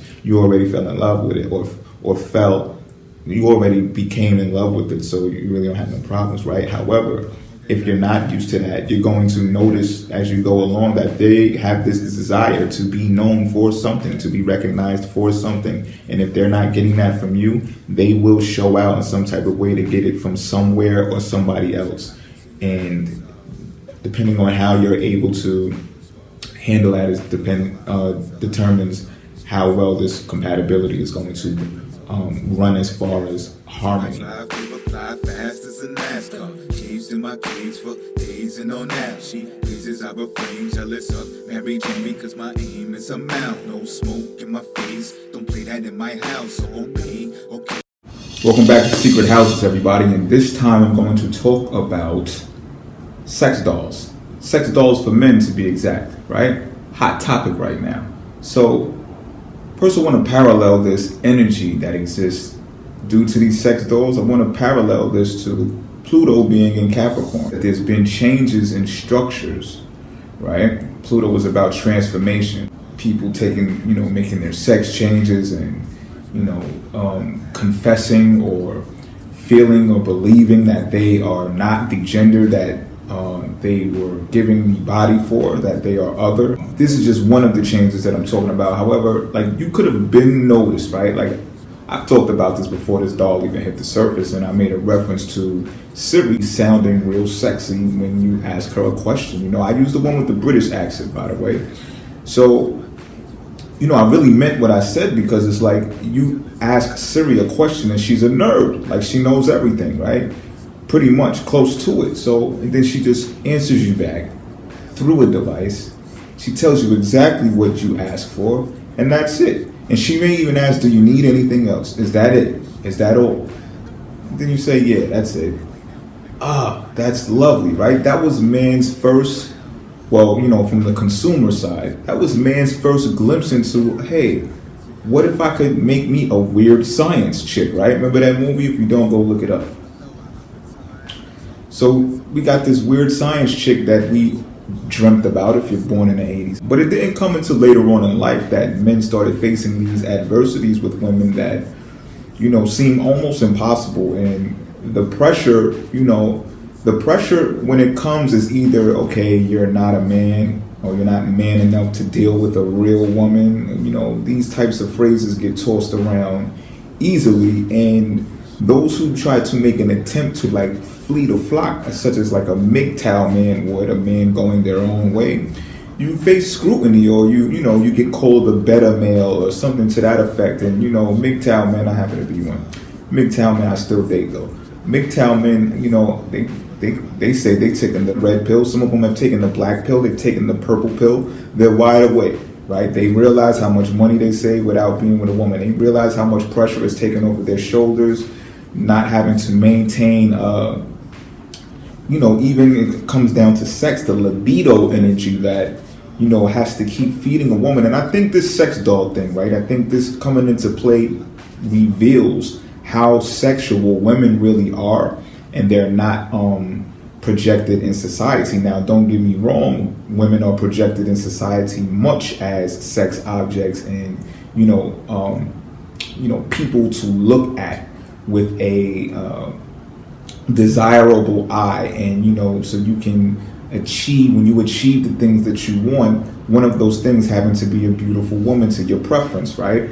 And I'm not even totally knocking that. I just want to use that as an example as to what women could be in a man's life, and what the the opposite of that is. And what the opposite of that is some of this stems from religion. These traditional backgrounds that you're brought up to marry a woman, make her have babies, or to consent to having babies, and then you rear the children up. You do whatever it takes to stay in the same household, because that's what makes great children. This, that, and the third. It doesn't matter if the parents are miserable now, living with each other, and they hate each other, and they're cheating on each other, and divorce rates are higher than marriage rates. It doesn't matter. This is the way that it's said it should go, so this is the way everybody should go. And if you don't go that way, you're ostracized in some type of way, and people are looking at you funny. Well, Pluto in Capricorn helps this energy, or helps people break away from that fabric. Now, you can call it what you want, right? You can call it evil, you can call it non-religious, you can call it all types of names, right? What you must call it, though, is the absolute truth. Now, let me dip back a little bit to how this sex thing comes into play. We've been seeing something that was foreign when women went off with the dildo. You got to expect this type of thing. Why? Because men were sold out. Men were sold out to be soldiers, okay? Let's be clear. Let's be honest. You know, I was born in 1980. I've seen it happen. I haven't really been under the guise of it. However, I've almost been. You know, I used to be an impressionable dude when I was younger, so it was easy for me to believe, like, yeah, this is the way that it's supposed to go, until I experienced life for what it is. And, you know, I was fortunate to have girlfriends who would put me on to game on how life really is and how life is really supposed to be. And, you know, I would give my experience coming up to any man who asked for it, because I want them to understand that they do have options. They do have choices, right? So let's get back to this. Men have been sold out, right? Say you've been put on the chopping block, or not even the chopping block. You've been put on the auction block, right? Be a man, go out there and work 9 to 5, get you some overtime, because you got to pay them girls' bills, right? If you got kids, you got to take care of them kids, right? And now look, you see the disasters that strike, right? You got some men that tried to be there for their woman as much as they could, and they may have got cheated on and abused and kicked out of the woman's house, who they had no name on the lease, no name on the deed. So when the police came, they had to get them cuffs slapped on them. They had no legal right to be in that residence, right? Okay, you have those types of situations, and then they leave, they get hit with the child support in some cases, right? Then they got that burden on top of them, right? And then they're supposed to still be parents to their children, and it's like some guys be like, you know what? I am a parent to you. Go get your money from your mother that I send her every week. And you know what I'm saying? It's like now guys don't want to play the role of a father. They're looking for another woman now so they can revise their strategy of what they believe to be what a relationship was supposed to be. They want to revise. They look elsewhere, right? And then what happens? You got Viagra hitting the market. And let's look at something political rather quickly, right? From what I hear, that Viagra was like part of the whole health plan thing. Like, you can get free Viagra based upon your health coverage. However, it was like discrepancies facing women who were trying to get abortions. Now, let's look at this theoretically, right? Speaking of all the changes that I've just been discussing, talking in relation to this sex doll for men, think about this, right? For the men, and you know, it takes two to tango, I get that. So this is just not an attack on the women. However, let's think about these women who want to have babies. They want to have babies, and they feel like the reason that they are here is to have babies, and you know, they get emotional, or they think that this is time clock that's ticking, that you know, they're not a woman if they don't have any babies. Well, do you think men carry it like that? Do you think the majority of men walk around and say, oh, there goes my clock, like I better have some babies or else I'm not going to be a real man? No, men don't necessarily think that way, right? Men have this real narrow focus when it comes to desire and sex. Like, we want to have sex, right? Most men are not going to say this. Sure, you got some of your romantic men out there who want to wind you and down you, sweep you off your feet, lie to you and throw you in the trash, or like dispose of you and act like you're crazy. Like, they'll say you're crazy, or they'll say the woman is crazy when they're pretty much done and don't know how to finish lying and doing the stuff that they want to do, right? So here you have this ideology of the woman who believes she's here for a particular reason, and then you have the other women. What do I mean by the other women, right? These are the women who were aware of this sex doll coming years ago, so they've been got on their grind. These are your women who like hit the gym a lot and like boost up their booty and tone it up and put muscle on it, and you know, if their boobs aren't big enough, they'll at least like massage them or do exercises with their boobies, or they'll do stuff like go get them done, get them fixed, because they figured something out, right? I'm speaking raw right now. I'm not holding anything back. They figured out how men are. They figured out how most men are. And if you're not like this yet, you will become this way because of the societal pressures that are put upon us as men. Now, as men, as individual men, we like to focus narrowly on tasks that are at hand. We love being in our work more than women do. Women are more networkers than men are. That's number one. And their brain switches up dynamically more than men. We're more of a static type brain. So when it comes to sex, we approach that way as well. So what happened when this happened is some women got so tired of being home alone because the man worked all day.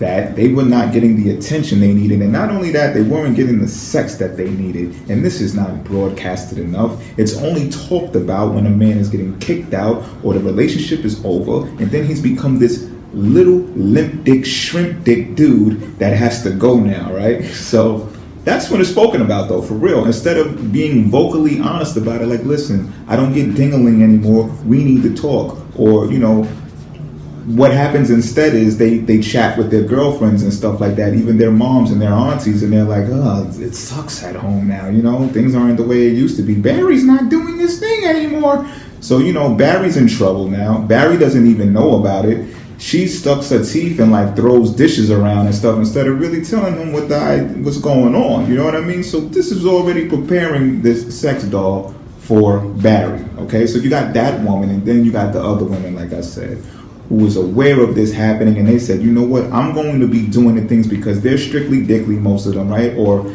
even if they're messing around with the same gender or whatever the case may be, they're even bringing that into the bedroom and saying, listen, I still like men. Not only that, I love men, and they love dingling, and they want to continue loving dingling into their cougar years when menopause is occurring and all of that is coming down, because they still believe that that is the fabric of what they're supposed to be here for, is to please a man, not only because that is like law, but because that is what she likes to do as a woman. Okay, so we have this split between types of women, and I get it. You know, you got the feminist movement, you got the independent woman movement, and I'm like open to all of it, right? Whatever floats your boat. However, when this new sex doll comes through and she's got tits like Bam and a booty like Bow, and it's an issue now, this is something that needs to like really be unearthed. Like, we really have to have real discussions based upon this, and there should not be so many surprises. Like, I see that there's so many surprises, and it's like,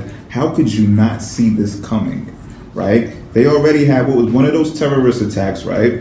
When the guy, they had a robot take him down. They had a robot come outside, come around a corner and take him out. So how long do you think it's going to take before these designers, these engineers come up with a woman that can act as the dildo, you know? And it been started with the blow-up dolls and stuff like that. And then everybody thought, oh, you can't get no coochie, you're a loser. You know what I'm saying? And what's really happening is some guys are so focused on their craft and they do so well at what they do.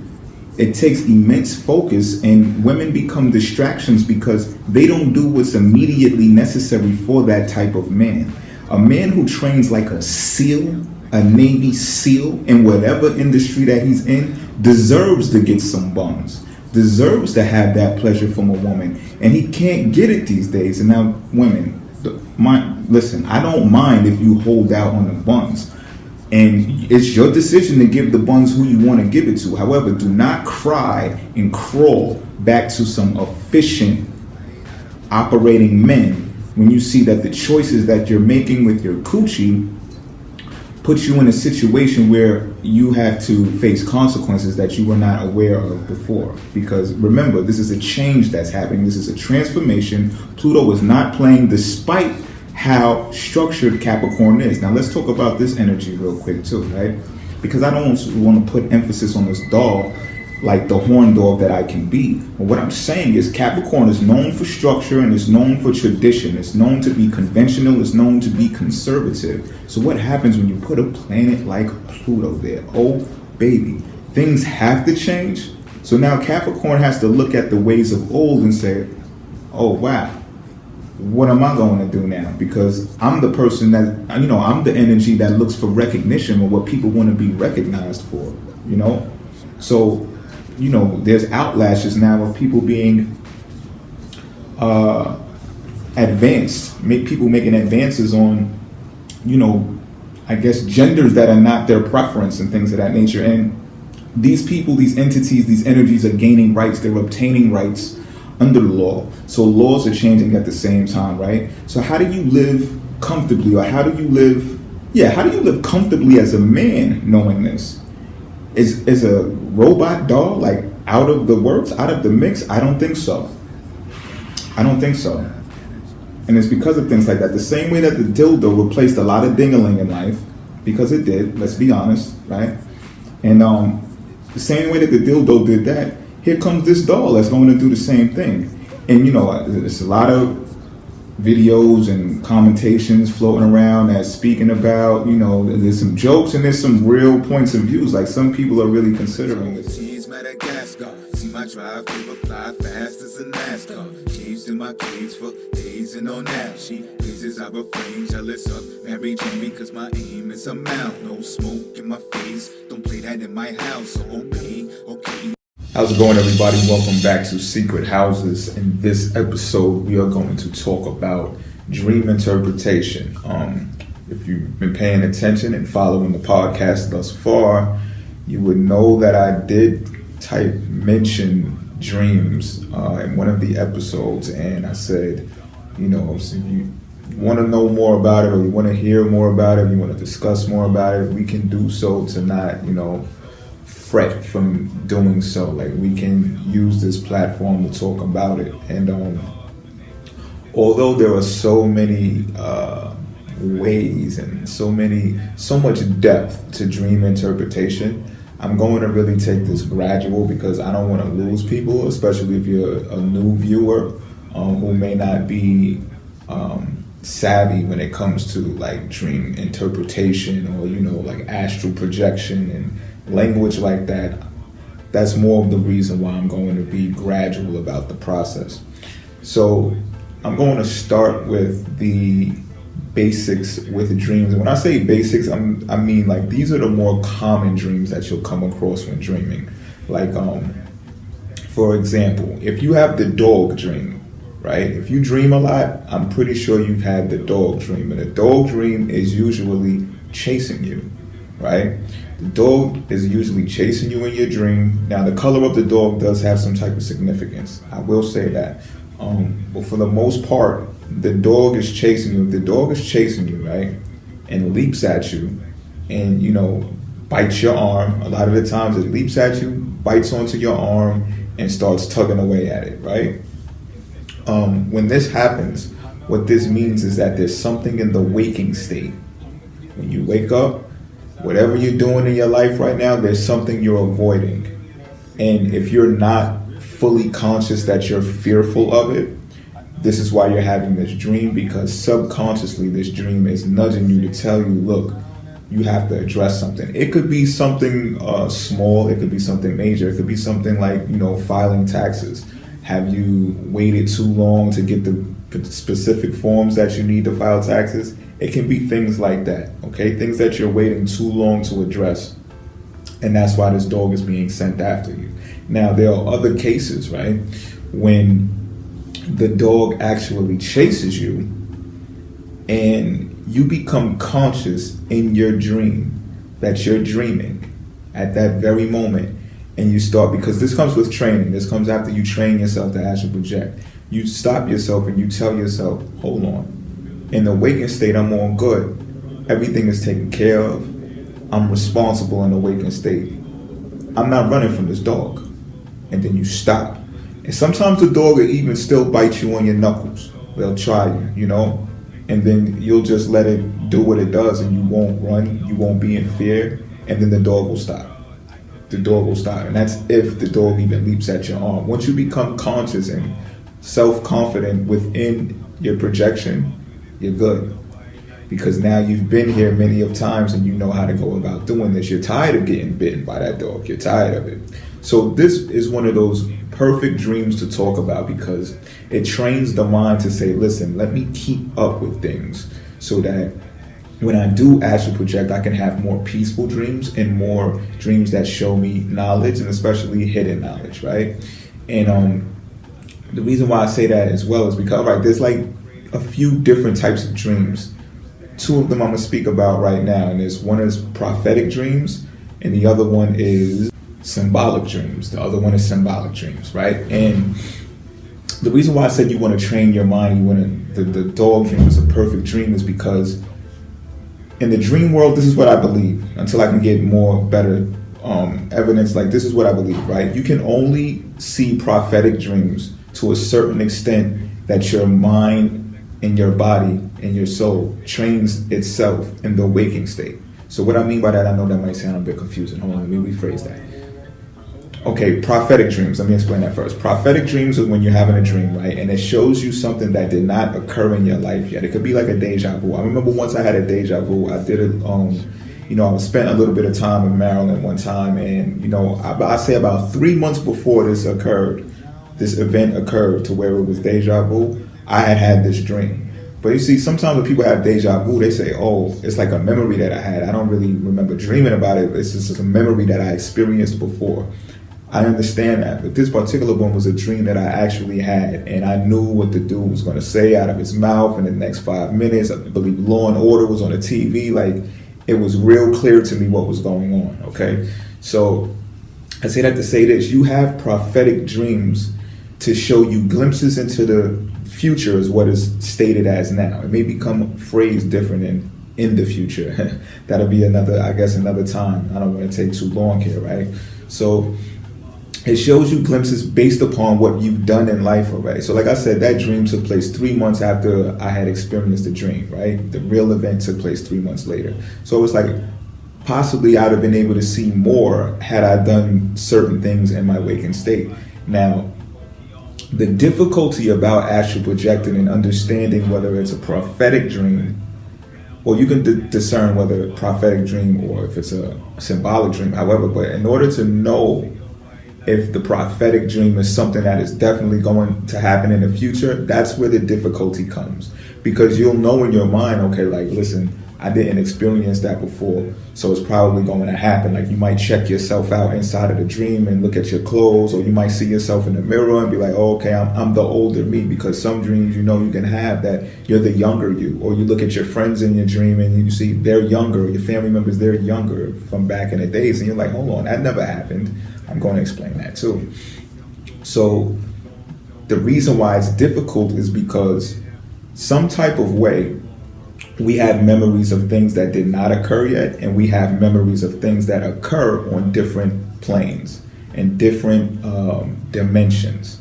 Okay, so what I mean by that is you're dreaming, right? You have a prophetic dream about something that you believe can happen in the future. You may even see some key players in this dream that says, oh, this is going to happen in the future. Or let's say you know the area, or you don't know the area when you have the dream. However, 2 months later, you come across the area and you say, oh, this is the area. This is how you know it's a prophetic dream, because you were shown a glimpse into the future of what can possibly happen, what has the potential to happen. All right, so now you start piecing 2 and 2 together. If the actual dream does not take place right there, and I'm telling you right now, the actual dreams that you have when you're sleeping can take place in the waking state. It all depends on how you hone what you discover when you're dreaming. Now, if these things do not take place, it's still a prophetic dream, only it's happening in another dimension. And the reason why it's happening in another dimension is because you inside of this dimension did not act on it. You did not practice on it. But it's not over. Don't think that it's too late to still build on it and make it occur. This is why we're having this discussion, because you might have a dream, right, that you can tell was future oriented, and you actually desire to become that person you was, or to be in that place that you were. Maybe it's something that you always dreamed to be and it didn't happen yet. Don't be discouraged, because you still have time to build on that in the waking state to make that happen. However, in some instances, it's happening in another dimension. So this is what I'm going to tell you so you can understand better. But before I go on, I want to make this warning. I should have did this in the beginning. Do not take this information and think that you're going to take yourself out of this waking state so you can go exist in another dimension and do the worst thing, which is called committing suicide. Do not do that, okay? Do not do that. I don't care what you're going through that's rough in this waking state right here. You can change it completely around. I'm living proof. So now listen. This is how you get the proof of how prophetic dreams may occur inside of different dimensions. When you have a dream about the past, right, you have to ask yourself this simple question: did this happen before in my past? And when you can easily answer that, like for instance, I say I had a dream I was in the Bronx. We used to live in an apartment in the Bronx, right? So I'm sitting on a bed one day and I see my brother. My brother passed on now. I see my brother and we're younger. We're younger, like around the same age that we were in the Bronx. You know what I mean? And we're having this discussion, this conversation. We did not ever have this conversation before. We did, you know. Nonetheless, you know, I felt like, you know, it was good to see my brother again. I see him often, you know what I'm saying? It's good to see my brother again. And, you know, I got out of that dream. So this is what happened is that's an actual memory of what could have happened or what did actually happen in another dimension. I'm just getting recollection of it while I'm resting. You understand what I'm talking about? So it's like, okay, that did not happen in this waking state, and, you know, Chauncey being here, Dickie Buns being here, it did not happen. But in that dimension, it did happen. So now not only am I tapping into the stream of information that's happening in the waking state in this dimension, I'm also tapping into the information being streamed in different dimensions. Now, whether or not this information in different dimensions can pertain to your waking state in your waking state, or if it pertains to you in your life, is something that also comes with being trained and projecting, you know, a lot and practicing it and studying it. All right, because you can actually extract information from other dimensions, yes, and utilize it for your waking state here. Okay, now the other types of dreams are symbolic dreams. Now, symbolic dreams, and I will recommend these two sites, Dream Bible and DreamMoods.com. When I first started projecting, which years ago, like this stuff wasn't even around, like them studying dreams and stuff like that. Like that stuff wasn't around. But now they got this like online sites that you can go to and look up certain words. So I'll give you a word like snakes, for example, means like transformation and healing. You know what I mean? Raccoons means like someone's going to be a traitor or someone's going to betray you. Okay, so I've had dreams with two of these, with a raccoon and a snake in the same dream. Okay. Now, I was in an area that made me understand that these people who were the raccoons, I know these people. Okay, that's what the geographic location was telling me, right? Who exactly they were, I did not know. I had to come up with my own conclusion. And in my waking state, I can put two and two together and determine that based upon a geographic location and my interaction further on with people who I think may be in that immediate vicinity, right? So after I seen the raccoons, basically it was exposed that some people felt that I was doing an injustice to them or being disloyal in some type of way. You know, I didn't want to bust my brain about it because I couldn't pick up on it. But, you know, sometimes in life that's what happens, you know what I mean? So I didn't take too much focus on that. But what I did focus on more was when I was leaving the place and on my way to another place that I'm all well familiar with, you know, there was a lot of snakes around, and there may be different interpretations when you look at Dreams Bible and Dream Moods, and this is why I'm giving you both sites, because sometimes I have dreams, symbolic dreams, and I'm like, well, that didn't mean this and that didn't mean that, so it has to have another meaning, so I'll check both.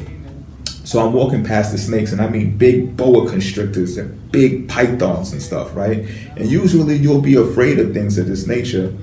I was not afraid. I was walking with a woman that I knew from my childhood, way back in the days, and I like got back in contact with her in a waking state in the future and stuff like that. So, you know, this woman, me and her had a connection, you know, and I seen her. We was like adults, young adults, and, you know, I had like dipped out the astral projection and actually came back into the dream, and she was still waiting for me. So this showed me that it was like a sign of loyalty, you know, and from our childhood years. So she walked with me through these snakes, through this long street, a very familiar block that I'm familiar with, through this long street of the snakes, and they was hissing, they was swirling around, they was all looking at me, but I walked through there very calmly. So this was showing me that I had actually healed from some type of hurt that I was experiencing, and I was transforming into an advanced individual, okay? So this is what a symbolic dream will tell you, and you can find, if you see animals or you see little trinkets or things that you will be like, well, why is that in my dream? Or why do I remember that out of everything from the dream? This is when you go to DreamMoods.com or DreamBible.com and you look up these particular words, okay? Now, you know, just that quick, we've been through 15 minutes about, you know, and it's like, I'm going to have to cut this short because of the time that we have. However, chime in, because it's so, like I said, there's so much depth to this. Chime in and let me know what's going on. How do you feel about this? Do you have any type of animals that approach you, or, you know, have you had basketball dreams, sport dreams where you guys are passing the ball around, and that means you're cooperating with people in your waking state. That means you're actually interacting and you're showing progress. Now, depending on how the ball playing transpires. Are you dropping the ball? Are you not making the shot? Are you kind of weak when you're jumping? These are all things that let you know you could train yourself, not only mentally, but physically too. So when you go into your astral projections, you can be quicker, you can be stronger, and you become more conscious, because it's more difficult to travel when you're unaware that you're actually in an astral projection, or you find out when it's like you're coming out the kickback dream, like you've seen in Inception, like when you're coming out of the last dream that's on the way up, the kick up, then it's like, oh man, I was dreaming, and all that other time, sometimes you lose the information